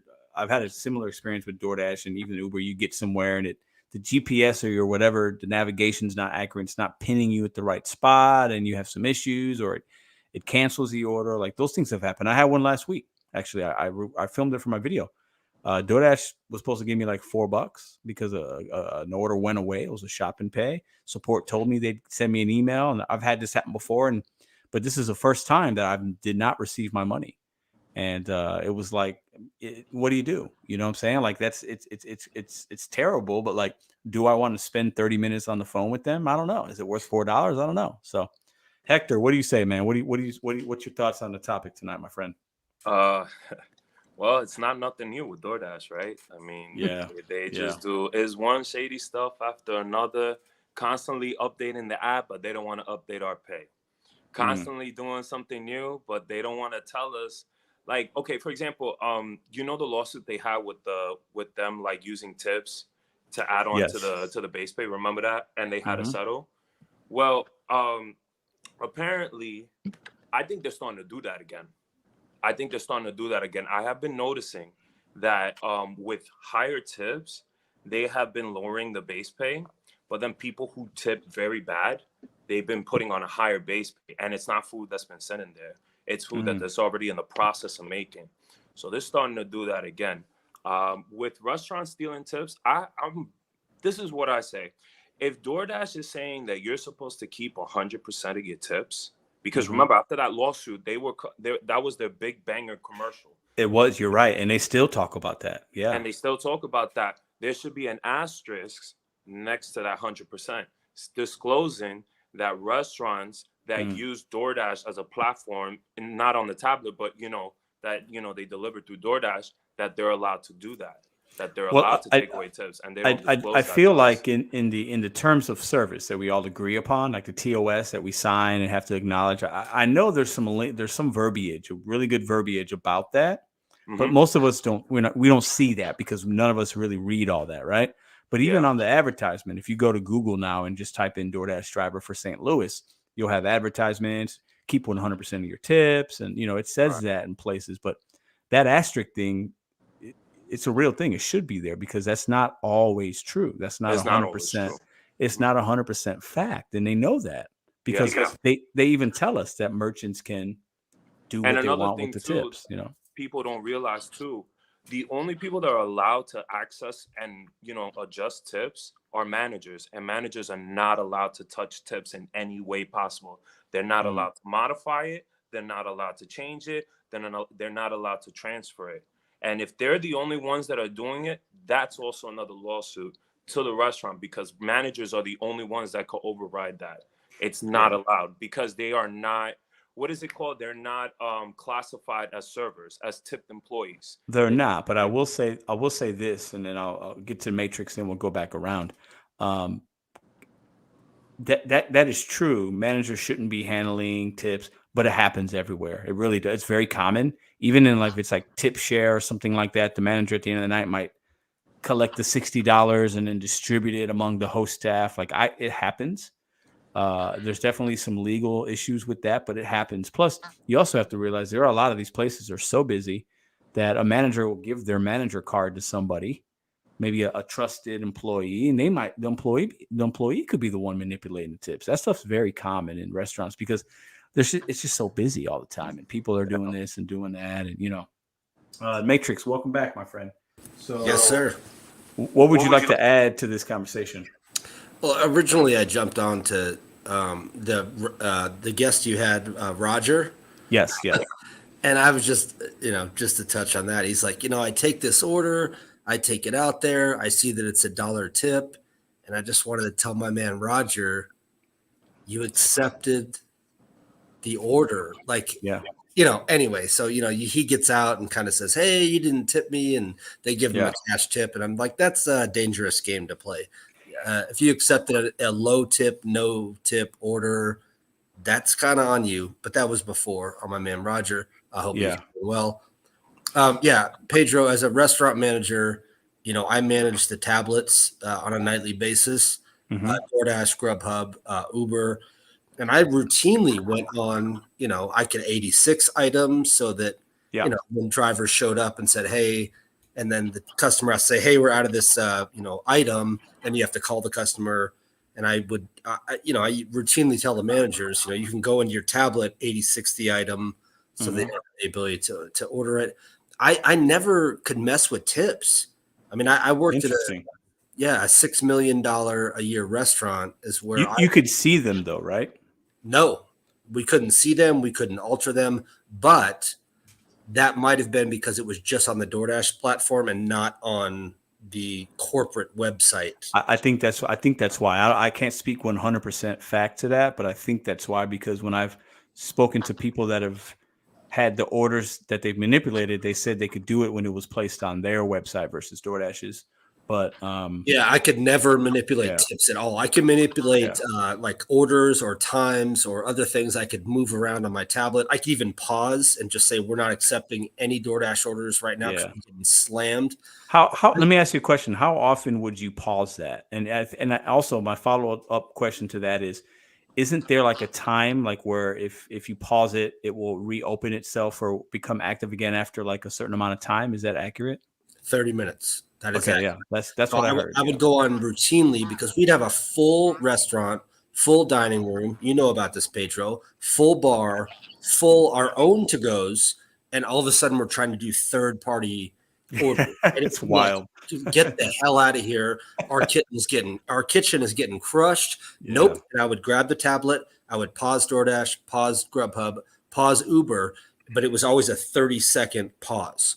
It would just be like, you know, I don't want to mess up our own customers' experience. I don't want to mess up delivery customer experience or DoorDash customer experience. So all of a sudden we just disappear from the DoorDash app for 30 minutes. Well, that's a sign of a good manager that's running a good shift, because you're realizing your reality, right? You're understanding we're at max right now. And can I make an extra? Realize that. Yeah, can I make an extra $100 for my sales for the day? Yeah, sure, but you really didn't, because you're going to sacrifice every customer experience. Exactly, and that DoorDash experience probably isn't going to be good either. So then maybe cold tacos, right? So, yeah, exactly. So I think more places should do that. I've walked into places that they've got 2 people in there and they've got like 20 tickets hanging up, and there's one person cooking 20 tickets, and the other girls trying to. And it's like, why are you guys even doing DoorDash right now? Like, logically, it makes no sense, you know, like turn that off. Like you can't. I've asked the Taco Bell general manager, can you go into your app and just turn it off so we don't even get offers, because we don't want these Taco Bell offers, because we're going to wait 30 minutes. We're going to have to unassign the order. And they look at me and say, we're not allowed to. Yeah, well, that could be true. They might be getting. They're not allowed to turn the app off because their regional manager or their franchisee knows they're going to make bank after bank, and they don't give a shit about customer service. No, they don't. And some of these places, and I'm going to get to Kathy in a moment. Some of these places, a lot of these places, like we talked earlier, are franchise, and the franchise agreements, they have to pay royalties. So if you own a KFC, Taco Bell franchise, and they're right next to each other, you own both of them. You have to anywhere between like 6 to 9 or 10% of your gross total sales goes right to the corporate KFC, Taco Bell, the Yum Corporation or whatever, because they're paying for your marketing, blah, blah, blah. It's part of the agreement. So some of these companies that or the franchise owner says, I need all my sales, or it's part of the agreement that you can't turn something off because the company wants more of a percentage, right? Because they want, so there's a lot of games being played, and the people making the decisions aren't the ones like you and I that are actually doing the work. That's just, that's just how it works. And, you guys know that, but that's right. So Kathy, I'm going to ask you kind of a follow-up question. We had Roger here earlier. I don't know if you saw him. He was talking about how he will confront a customer about a tip or no tip. And we have my friend, the Dashing Trader. Shout out to the Dashing Trader. He's doing videos on this actually right now, which are actually very entertaining. I think we need to remember YouTube is a place you can learn, but we do come here for entertainment. So I do want everybody to go check out my man, Dashing Trader. He's in the chat right now. If somebody put a link in, if you can. Really, really funny channel, really good stuff. But let me ask you, would you or have you ever confronted a customer about not tipping you or asking about a tip? No. Okay. Why not? I mean, especially with DoorDash. I mean, again, what some people have already said, you accepted it, you already know, now, like I personally have asked, being a customer, like I've had PetSmart delivered to me, you know what I'm saying? Now I will order it through DoorDash, and I will even have had, when I've had the driver come up, I've even asked, can you double check to see what your tip is? Because this is what I gave, I'm telling you right now, this is what I gave. And some people have looked at me like question mark. And I said, well, I'm just saying, because I'm a fellow Dasher. I said, I've seen tips disappear or not get what they're supposed to. I said, so if I'm telling you, I gave $12. So I hope you see $12 in the end. Yeah. But confronting, an actual customer up front, I've never, because again, you don't know these people, and, sometimes it's, I give them credit for trying to go out there and do it, but you might get the wrong person one day. They're like, why the hell are you asking me? And then they call, and then you're deactivated, and it turns into this whole vicious cycle. Again, these are people, even though this is not a W-2 job, it is a 1099. But we all know, no matter what platform that you're on, you say something or do something that somebody doesn't like, deactivate it in a quick minute. It's definitely possible, but what I like to think of is what's great about what we do, right? Because we all have complaints or this or that. No job's perfect, it's that's fine. It's normal. We can do that, right? And that's okay. We do that here a lot. I complain all the time. But what's great is, you know, we have flexibility in how we can operate our car and where we can go and what we can accept and the conversations we can have with consumers, the relationships we have with merchants. We have a lot of control in that, in my opinion. So, you know, if Roger wants to ask or educate his consumers, that's on Roger, right? He's independent. He can do that, regardless if Pedro thinks it's good, or Kathy or Hector or Matrix or Damien. That's, you know, he can do it. And if it's working for him and he's, you know, he feels comfortable, he's independent, right? He could make that choice and roll the dice as you will or whatever. So, Damien, what do you say? Have you ever asked a consumer about a tip or asked them about it or try to educate them? Have you done any of that before? Yeah, I actually got kicked off DoorDash, and I think it was because of that. They didn't tell me why, but I mean, I find it odd. Like if it says no contact, then you shouldn't be ringing people's doorbells. That's a little different, and you know that's like not, you know, every order I do for Grubhub says no contact, but he just seemed real innocent. And like, you know, he has like a real innocent voice and kind of image, you know what I mean? And he, you know, he seems very polite, you know. So I agree with that. I got that same vibe from him. That yeah, when he's doing it in a way that isn't aggressive or rude. Or I agree with that. Yeah, and there's sometimes, you know, with your image and just like your tone of voice, like we can all go up and say, we can all go about it politely, but something about him and just certain people, it could benefit them. But I used to text people kind of polite, you know, I would text people on DoorDash and say, have a great day. Also, feel free to leave a tip on the app. Just kind of like a little reminder like that. You know, I used to I've sent many text messages to non-tippers. Like, feel free to tip on the app. You know what I mean? Have a nice day. Yeah. And normally, you know, they would never respond or anything like that. So right. But not really face to face. Maybe once or twice. You know what I mean? But like, you know, at a hotel or something. Like, oh, hey, you know, it took me forever, and you know, just stuff like that. But or like, hey, show some love. But I get I'm that. not knocking on people's doors. Yeah, Hector, how about you? I would never do that, bro.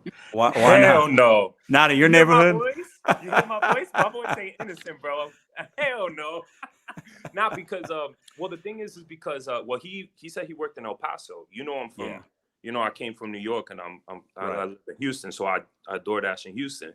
Yeah, I wouldn't be able to do that, man. Like, because I feel like that's like a private question to ask somebody in a way, in a very small way. It's like, you know, it's like kind of in a way you're undermining a person, because you're like, they know they probably tip good in their standards, and then you ask them a question like, oh, excuse me, sir, would you tip on the app, just to make sure? It's like, I don't know, I feel like it's a little bit of a personal question. So I personally, I've never asked, not even, you know, we worked in the restaurant industry too. Not even in the restaurant industry, when people gave 0 tip and they came back and I asked them, did you give a tip this time? I didn't even do that, because I just feel like, you know, everybody's entitled to tip whatever they want. If we get it, we get it. If we don't, we don't. I mean, I'm not going to be that type of person, you know what I mean? Because I hear you. Yeah. You know, because at the end of the day, we accept what we want. We're independent contractors. That's why instead I just multi-app. So if I don't get a tip there, I'm getting it somewhere else in an Uber or something like that. I hear that, man. I hear that. You know, and something else that I've been doing too is because DoorDash has been really slow.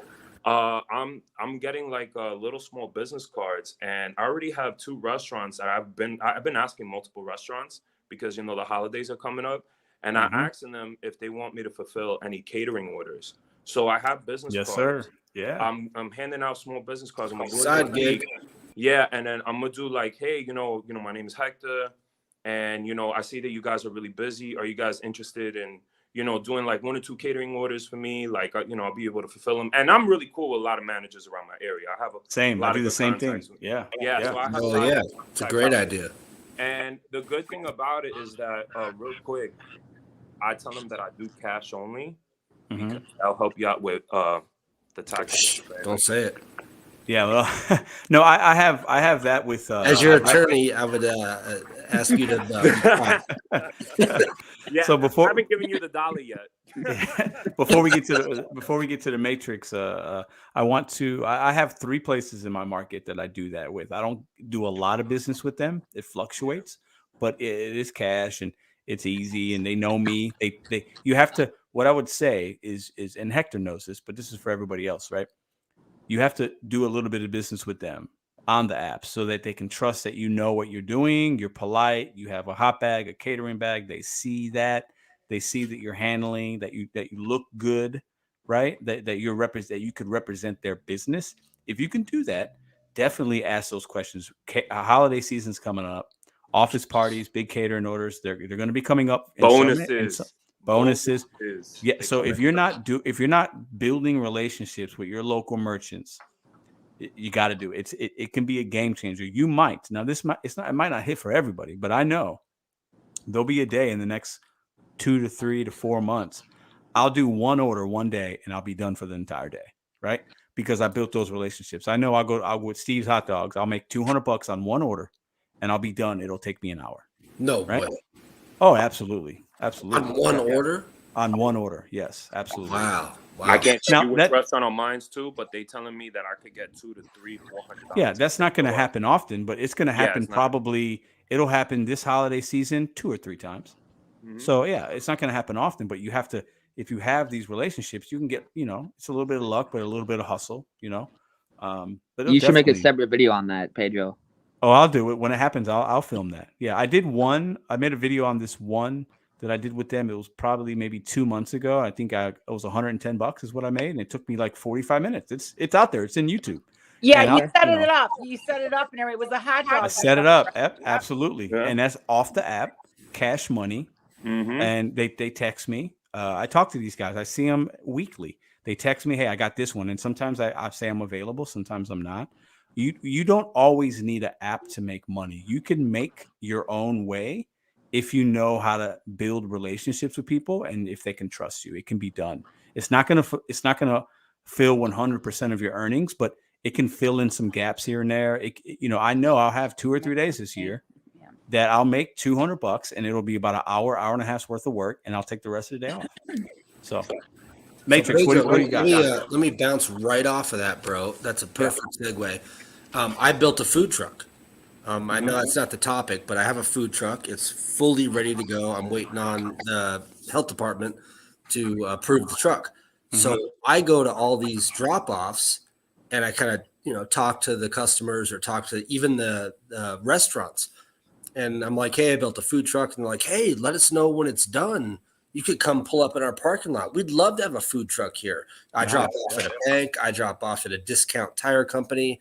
And I get to talking with them. And if I can get it out that, hey, I built a food truck, they're like, man, we'd love to have a food truck here. So I'm kind of building those connections along the way. Like my man right to my up here, when he was talking about Christmas season or the holiday season's coming up, like kind of planting those seeds. For me with my food truck, it's like I get a ton of people just saying, we'd love to have a food truck in our parking lot, an apartment complex, a business, whatever. And I take business cards and I kind of take a couple notes and there we go. So when I'm up and ready to roll, my DoorDash experience has kind of made me some additional connections that I otherwise wouldn't have had. Oh, absolutely, man. I think it's, and for those of us that are doing this as a full-time or part-time, whatever, like even if you don't want to do catering or if you don't have a food truck or a side business that you're trying to promote and whatever, get out there. Like we need to have good relationships with these merchants. It actually is going to help you in the long run if you're going to be doing this for any amount of time, because when you walk in the next time, they might remember that good experience they had with you, but even more so, they'll remember the bad one. If you went in there and you were a jerk, you didn't look great, they're going to remember that even more, and they might not want to do business with you, or they might, they can go to that tablet and say they don't want you as a driver. They could rate you. Like, these merchants have that ability. So we have to be really careful with how we just even handle ourselves, how we present ourselves to them. So yeah, be friendly with your community. Yeah, that's true. Absolutely. That's true. And for anybody that doesn't know how to talk real well, what is it? Introverted, I guess, where you don't feel like talking as much. You're just doing your business and you're going about your day. Start off with small talk, hey, how you doing? Stuff like that. And that's what I did.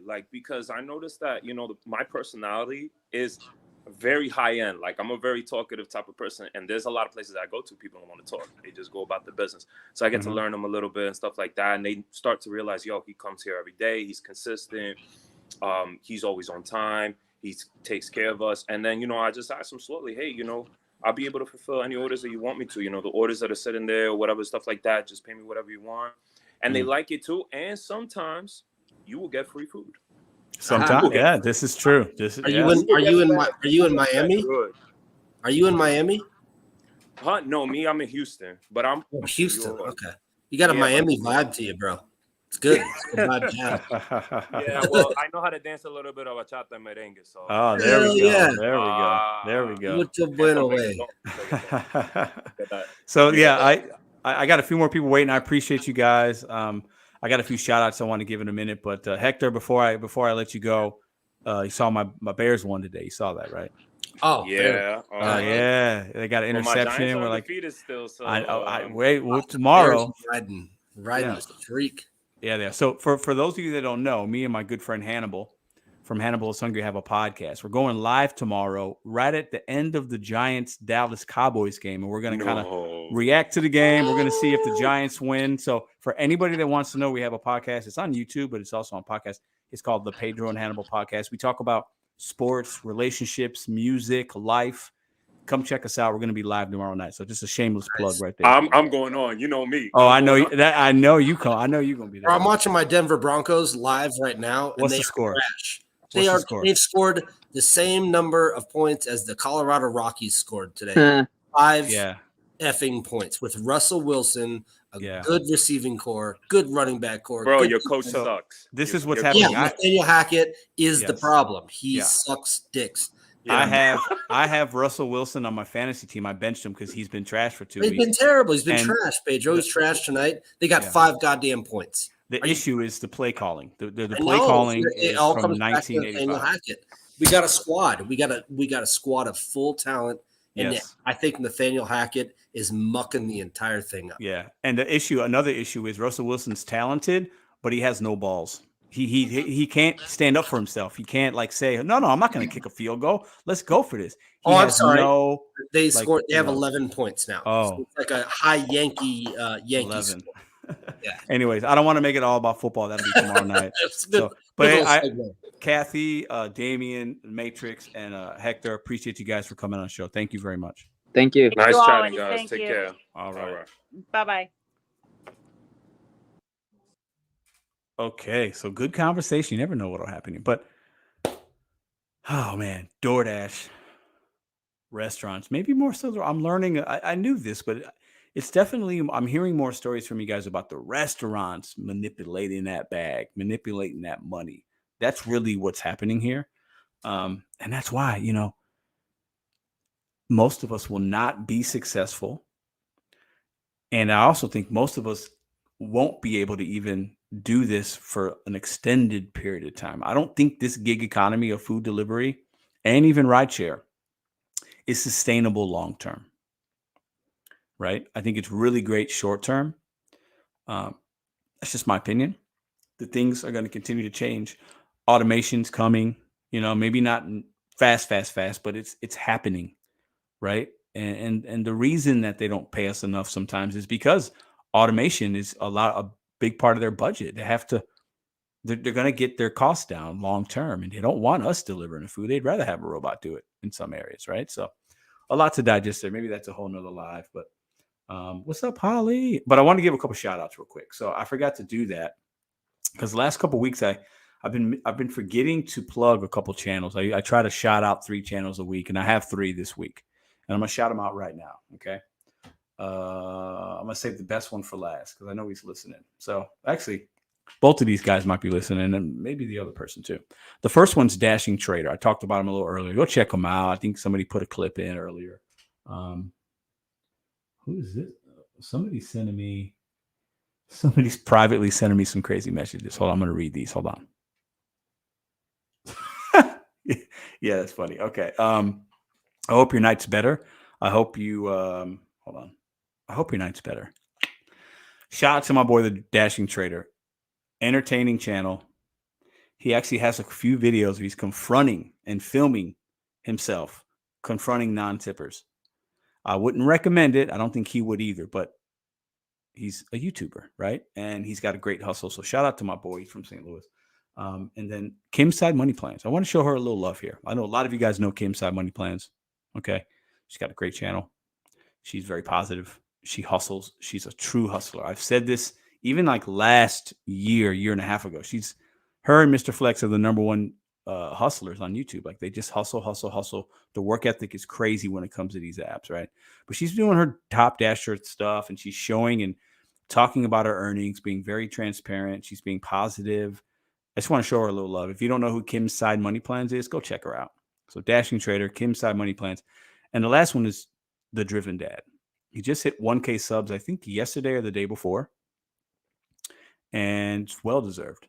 He also was doing a Top Dasher experiment. He does rideshare. He just drove from Colorado to Virginia, a $3,000 trip. I can share that because he shared it with his people. Somebody paid him $3,000 to drive there. So he's like, I'm taking that. He has a Tesla that he rents. He charges it up, does the miles. He's coming back. I think he said he's in Nashville right now. It's absolutely amazing. If somebody was paying me that much to drive, I'd do it. It's a couple days. Even if it takes you 4 days round trip. Forget it. Let's say it takes 5 days. Let's just say because you stop, you do this. I think 5 days to make 3K, I think any of us would do that. Right? So awesome. Shout out to Tony the Driven Dad. Go check out Tony the Driven Dad, Kimssidemoneyplans, and Dashing Trader. Go check those guys out. So I see that we have Dashing Trader's going to come on the stream in a moment, and Roger's back. So I'm going to bring both of those guys on in a moment because I think we can actually have a really good conversation with them, right? So let me stay in the chat and just give you guys what up, Tuna Can, what up, Eric? Yeah, Driven Dad, yeah. So I just I really admire the hustle of certain people, and I've met Tony and I've met Driven Mom Lisa, and when YouTube's a funny place because when we know each other, but we don't know each other, right? We see each other in comments. Maybe there's a live that you hop on and things like that. Like, the Dashing Trader, like I've seen him in a couple lives and other people's lives, and we've had some conversations. We'll soon exchange some text messaging and we'll whatever, right? But I can say I know Dashing Trader, but like if I meet Dashing Trader, then I really can get the sense of him, his essence, his vibe, his aura. Right. So when you meet somebody, like I've met Tony, he's a great guy, man. He's a cool guy, chill guy. Right. So just showing a little love. Appreciate it. I think it's awesome. You made 3K, man. I love that. And I know I hope you hit your goal this month that you had, but that's awesome, man. And not everybody would be willing to drive that much and do that. Right. So there's a little bit of a mindset that goes with that. Right. Because people want to make money, but not everybody wants to make money, if that makes sense. And when an opportunity comes your way, you take it. You know what I'm saying? Like we should be taking these opportunities, and these apps are an opportunity. And Tony saw an opportunity, not with the app, but I think off the app, he's like, I'm taking that much money, man. It's great. So if somebody comes to me tomorrow and say, hey, I need you to go to New York. Can you take me to New York? You best believe I'm driving to New York, and I'm probably going to stop somewhere in between and then come back home and have $3,000. Anyways, that's enough about that. Shout out. All right. So let me bring in, let's see who else we got here. How do you do that? Yeah, you guys Tony can share, or maybe even the Driven Mom can share a little bit. But he's been, he went live today and he's been talking about it over on his channel. So go check his channel out, and then you can get more of the story over there as well. So, Nova Dasher, bro, what is going on? Listen, me and Hannah were going live tomorrow at the end of the game, maybe like the last quarter of the game for Dallas and the Giants. Come check us out. Hector will be over there too. But, bro, the Commanders, bro. All right, so made 10K this month. That's not normal, but you got to hustle to make 10K. You're working every day. You're hustling. I mean, that's what's up. Okay. Yeah, man, it's bad, Nova. All right, okay, let's stay on topic. Let's bring in. I see a lot of people waiting in here. Why do I have two Rogers? Roger, hold up. I got two Rogers. That doesn't seem accurate. Let me bring Dash and Trader up. Let's see. What's up, man? How you doing, brother? What's up, bro? How you doing, man? I'm good, man. I'm good. Did you work today? Yes, sir. I did, man. I worked a couple hours in the morning from about 11 to 2, came home to the break, hung out with the kids, got them together, put them down for a nap. Then I went back out 5:30 for the evening shift and killed it on Grubhub. Surprisingly, only did 2 DoorDash orders. So how old are you have a child, a couple kids? What do you got going on? I have 2 girls and I have a baby boy on the way in about 2 weeks. Oh, congrats, man! I didn't know that. That's what's up. Yes, thank you. Yes. So you're gonna have your first son. Yes, man, my first son, and it's gonna definitely be exciting. Oldest girl is 4, baby girl is 1.5, and got a new addition to the family here in 2 weeks, man. I'm That's really excited. awesome, man. That's awesome, man. Awesome. I'm gonna bring Roger in as well, and I want to have a conversation with you guys about confronting non-tippers. And you want to talk about that for a minute? Okay, let's do it. Let's do it. So let me bring Roger in. Roger, you there? Hold on, let me see. I think Roger, can you hear? There we go. Roger, Yes, can you hear us? yes, I'm here. I'm sorry. All right, cool. No, good. Welcome back. So I want to ask you, because Dashing Trader, the gentleman above you, he has a YouTube channel, and he's made a couple very funny, entertaining videos confronting customers that don't tip him. And you earlier told us that you have those similar maybe conversations. So let's talk about that with you guys today. I'll start with Dashing Trader. First off, why do you do it? Is it just for YouTube, or is there another agenda there? And have you run into any issues since you've been doing it?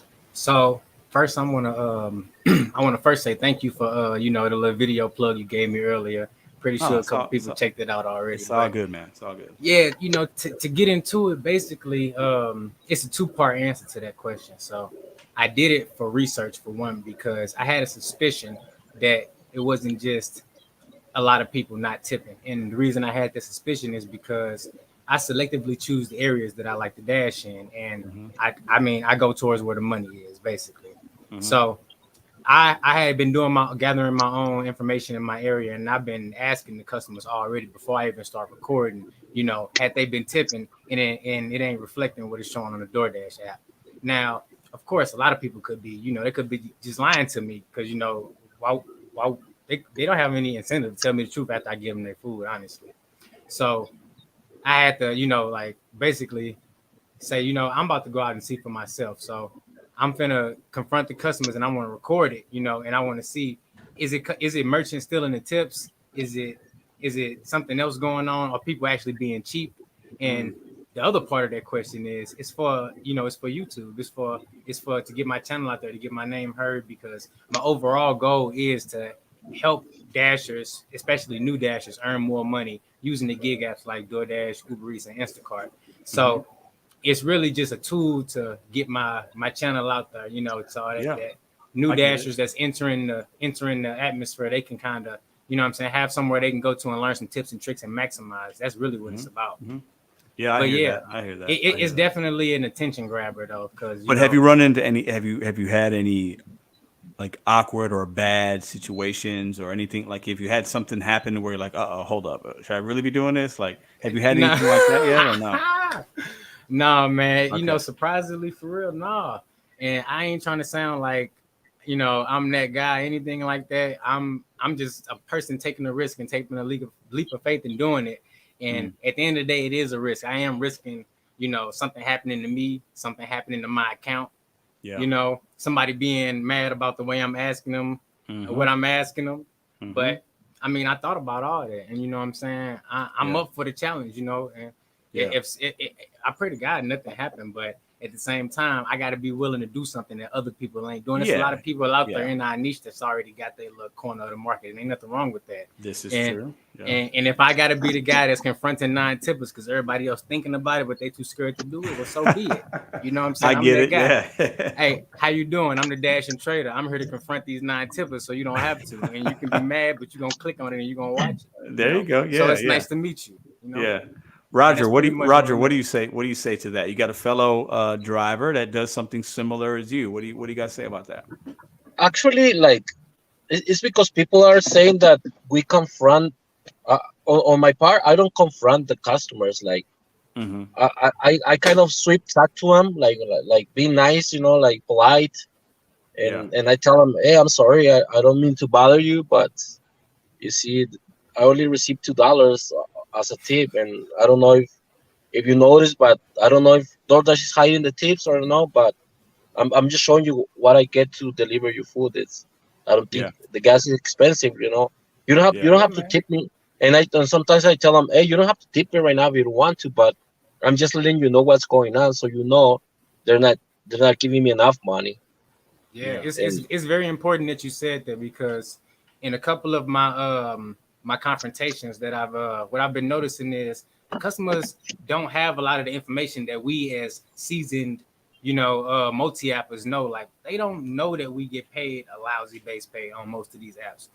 A lot of the customers, and especially the older customers that don't really understand, more of the ins and out of the whole smartphone mechanics to a degree that us, different younger generations have a better grasp on them.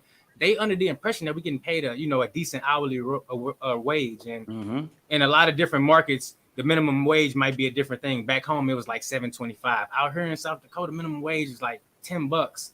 And a lot of these customers are thinking that you're getting that minimum wage with a DoorDash pay, with a tip. So it's a situation where, some people ain't tipping. Sometimes the merchants is taking the tips when it's being ordered through the merchant websites. And then a lot of these customers are uninformed and don't know how much we get paid. And they don't know that 60 to 75% of our weekly, monthly, yearly earnings come from tips. Yeah. We all can show the screenshots from our earnings, where it ain't no dasher out there that didn't had a good week, and 60 to 70, probably even 80% of that total weekly earnings come from good tips. Yep. That's what it's all about. If you worked for base pay for 40 hours a week, you'd be better off going to McDonald's. We count on those tips to justify us being out there using our time, our effort, our vehicles. So I want to read a couple comments to you guys, because I know you guys won't take offense to this, but we do have some people saying that's I love it. That's terrible. We got somebody else saying, hold on, let me read this. That's okay. That is actually terrible. You are basically harassing customers to get money. LOL. So what do you guys say to that? Robert, did you want to respond first? Because I'm a fast talker. Well, like I say, I don't harass people. I'm very, very polite, and actually none of them, of all the customers I have talked to, they don't get offended. They're like, oh, I'm with you. I feel like I'm with you, because I'm glad. I don't talk to them on a bad way, and I tell them, you don't have to give me anything. I'm just letting you know, like how much I'm getting paid, just for the future. Said. I'm so glad you said that, because look, check this out. That's exactly the same experience that I've been having every time I confronted a no-tip customer. They have not been mad. They have been more appreciative to get the information that, wow, I've been ordering all this food, and I've been under the impression that these guys are getting, a minimum base pay that's at least a minimum wage in whatever my local jurisdiction may be. And to answer the question, it's not about us confronting. Well, I'm gonna speak for myself. It's not about me. I don't confront them and ask them for more money. That's the first thing. It's not about asking I don't do that. I'm very polite. What I do is I ask them in a polite way, why what mechanisms are they using to order? I ask them, do they order through the merchant app or do they order through the DoorDash app? Because that right there will quickly give me an indication of which way I want to lead the conversation, because it's actually titled confronting the non-tipper, but it's really just, asking them a question to get some information, what led to the no tip, because it's not always a situation where the customer didn't tip. Like Pedro was saying earlier with Panera, they notorious for stealing tips. I got a video coming out later, top 10 DoorDash places that you don't want to pick up from. And a lot of those places you don't want to pick up from, I say in the videos, because I suspect that they steal tips. We're not going to get into all that right now, because let's save kind it, of a conversation for another thing. But the point is that all these things lead into the fact of while we get a no tip order that arrives to our phone through the DoorDash server. So that's really what it's all about. Getting all the information and not just assuming, this store, this restaurant, this person, more no tip orders come from there. It's a little more than that. So we got to get to the bottom of it. And it's gonna actually help out the whole community, drivers and customers on both sides, once we get, more information on what's going on. Honestly. Yeah. So let me ask you, I think Roger's picking up an order, so we'll get him back in a second. But let me ask you, Dash and Trader. Yeah. So somebody said in the chat a second ago, they said, why even take a no tip order? Now, like some people would say, why even take it? Like, why, now you might be doing it because, hey, you're a content creator, you're an entertaining guy, you're charismatic, you're trying to grow the channel. Like, I get that part. I get that. And you're being honest about it. So I 100% get it. But why even take it at all? right? What would you say? Like, why even waste the time, the energy, the gas, the anything, right? You know, because I don't do it knowingly. Yeah. I'm too petty. I can't do it. I don't want to. I might wind up slapping somebody. I ain't trying to do that. You know, like I'm just not. You know, I'm trying to just be cool when I dash. I ain't trying to. Yeah, have no and I issues. mean, here's the thing. So for me, I'm a extreme dirty multi-apper. You know, I'll pick up 3 orders at a time. So for me, I don't take no tip orders at all. I don't take orders unless they have hidden tip potential. But for the purposes of those videos and the content that I'm creating, I am accepting no tip orders. And honestly, I feel like I'm doing my market, the people, the dashers who I work with, I'm doing them a service. If I'm out with you and I'm taking a no tip order and I'm recording it, that's an order that you don't have to take as a dasher in my market, dashing with me at the same time. So I'm doing a service. So that's how I look at it. But I don't recommend nobody take a no tip order ever. I recommend you skip it, decline it, pass it along, because you're not gonna be profitable doing that. Like you had said earlier, I don't feel no gig app, food delivery, Instacart, whatever. You should never get an offer that's lower than a gallon of gas in your market. Never. And 90% of the time, that's still a horrible offer anyway. So yeah, we talking about, you know, for me, gas is $3.69. $3.69 for 1 mile at my best restaurant. I mean, the restaurant that's 9 out of 10 times I get there is ready. How you doing? I know the people. You know, that restaurant. Because if it's any other restaurant, I don't care if it's a gallon of gas for 1 mile. I'm not taking it. Yeah, it's not worth if I gotta wait 10 minutes, it's not worth it. Yeah, no, you're right. Because if you wait 10 minutes and you still got to, even if it's a mile, the drive time's probably 5. So you're spending 15 minutes to make $3. Like that's clown stuff right there. Like, you know, in my opinion, that's crazy. Know, and it's not, and look, it's nothing wrong with that. Everybody's entitled to their own opinion. You know, I've used the word clown, but on the flip side, you know, my boy Richard didn't really inspire me. I'm going for Top Dasher. So, you know, everybody on Flex Channel didn't already bash me, you know.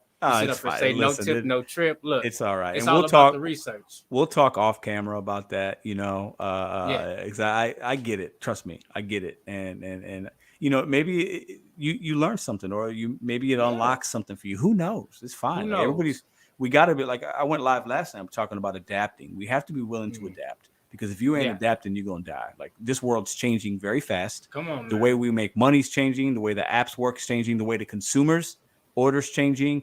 So if you're not adapting, you're going to stay in the same spot.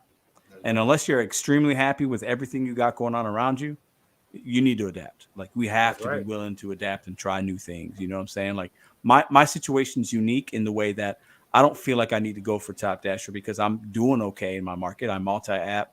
I have other sources of income. So for me, it's like, it's a waste of time, right? But for somebody that is making most of their money on the Doordash app, I could see why there might be some value there. I don't know. I think it's going to be mixed results. I think some people will like it, some people won't like it. But get your money. I just can't do $3. I just can't. Like, it hurts my heart. It's gonna be rough. And you know, this is hell. This is hell week right now. I know. It's like, but I mean, can't, you know, I can't.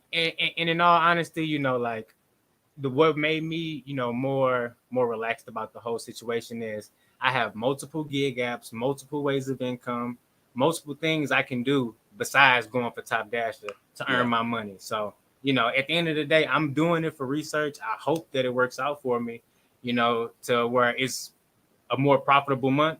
But at the end of the day, I can always go back to doing what I'm doing. And, I get that. In November. So no biggie. I get that. Hey man, we'll talk this week. I got your email out. It wasn't ignoring you. Thank you. I'll get out. I'll get back at you. I ain't worried about that. Thank you for having me on. Look, thank you for everybody who watching. I need y'all to hit that like button down below if y'all enjoying this stream. You know, y'all gonna see more of me, so you ain't gotta worry. So let me ask you a question. When's your next video dropping? Tell the people when you got the next video dropping. Tomorrow. When you plan? Tomorrow. What tomorrow. You got a time yet or no? Yeah. You know what? Right here, special spot for the stream is gonna drop at 5 p.m. Stat. Boom. You just so heard if you it. want to see that new video, you're going to see it at 5 p.m. tomorrow night. Nice. So go check out his channel. Appreciate you, brother. Talk to you later, man. Man, thanks for having me, bro. All right. You're welcome, man. All right. It's my man, Dash and Trader. He's new to the gig game as far as the YouTube. I love his energy, though. I like what he's doing. He's got good charisma. I love it. Love it. Love it. Love it.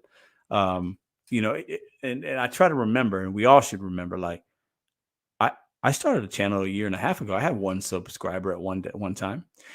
For anybody that's been rocking with me, or you can look back, the video's there. My first week of doing videos, I remember maybe my second or third video, I was like, I got in my car that morning. And after I had posted my first video and kind of told some family and friends, hey, I'm going to start a YouTube channel, right? Talking about whatever, or what I'm doing. I had 7 subscribers when I woke up the next day. And I'm going to tell you this right now. We're almost at 30,000 subscribers on this channel. I'll hit 30K probably by next Sunday. Okay. I was more happy and proud when I had 7 subscribers when I woke up the next morning than any other subscriber count I've gotten to milestone on YouTube. I remember like in my video, oh my God, I got 7 subscribers. Thanks, guys. I remember telling my girlfriend, I got 7 subscribers. Like, and that might sound silly to some people, but when you have a channel and you put your face out there and you talk nonsense like I do sometimes, you have an opinion, you're not afraid to say things. And anybody that watches that and decides to subscribe to you, it means something. And I remember, I'll never forget, I'm going to have to go back and look at that video at some point this week, now that we're about to hit 30K, and that's like kind of a milestone, right? And I'm proud of that. And I'm very humbled with that. I'm honored that people watch and subscribe for whatever reason that you do. But I'll never forget 7. I looked at it. I was like, I got 7 subscribers. And I thought I was like, I thought that was like, it was a big deal to me, because at that point I knew it was like a couple friends and family, that was like, oh, okay, I'm gonna support you. Right. And I'll never forget that, man. I just taking a trip down memory lane, just like, it was cool. And we're going to hit 30K, guys. And it's great. And a lot of people come here and watch and show a lot of love and support. And I try to do what I can, whether it's a giveaway here or there, or throw in a conference like we did. We're going to have the first virtual conference on October 22nd.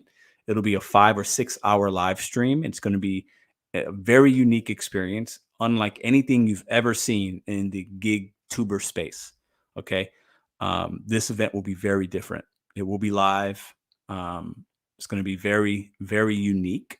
So I'm trying to do things for you guys to keep it fresh and give you some value. Right. And I think there's going to be some great people coming on this show. I'll have a website we're working on. It'll probably be done at some point this week, and I'll be able to share that. You guys will be able to see what we got going on there. October 22nd, mark your calendar. It's going to be starting at 3 Eastern, 2 Central.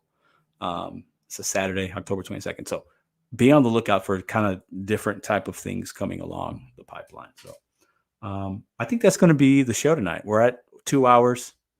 It's been a long day. I got a few things to do still with the dogs and stuff like that since Ruby and Madison are out of town till Tuesday. Good show. Good show.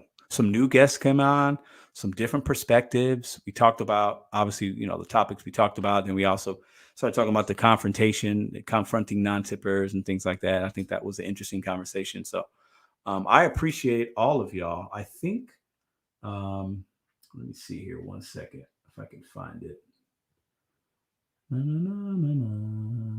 Hold on. Man, where is it? Oh, there it is. Okay. If you ever want to send an email, if you have a question, that's the email you can hit me at Mr.BetonYou81@gmail.com. I get some emails every day, and it's hard to reply to everything based on what's sent to me or be as timely as I'd like. But if you have a question, if you want to know about what we got going on this channel, I could put you into our Discord, I can send you a link to our website, things like that, because there's a lot of things happening in the before we get to 2023 that I'll be doing. And if you want to be a part of that stuff and just be in the now, emailing me directly is a good way. And then I can kind of filter you to where you got to go. So, and if you want to be a guest on the show, if you have some value you think you can offer, if you're a content creator and you want to collab on something, emailing me is the best way to do that. So you guys are absolutely amazing. I'm not going to do a 3-hour stream tonight, just 2 hours. We went live last night. So check out Dashing Trader. Check out Kimssidemoneyplans. Check out The Driven Dad, also known as Tony. Check out The Driven Mom. Check out her as well. We got something special planned for October 22nd with her and some other people. So you guys are great. I hope you have a great night. I hope if you're driving, you're being safe. I hope you met your goals this week. And I hope you're adapting, because if you didn't meet your goals this week, what are you going to do starting tomorrow to meet your goals and have a better week. You guys are absolutely amazing. Don't forget, bet on you, set goals one day at a time. See you tomorrow.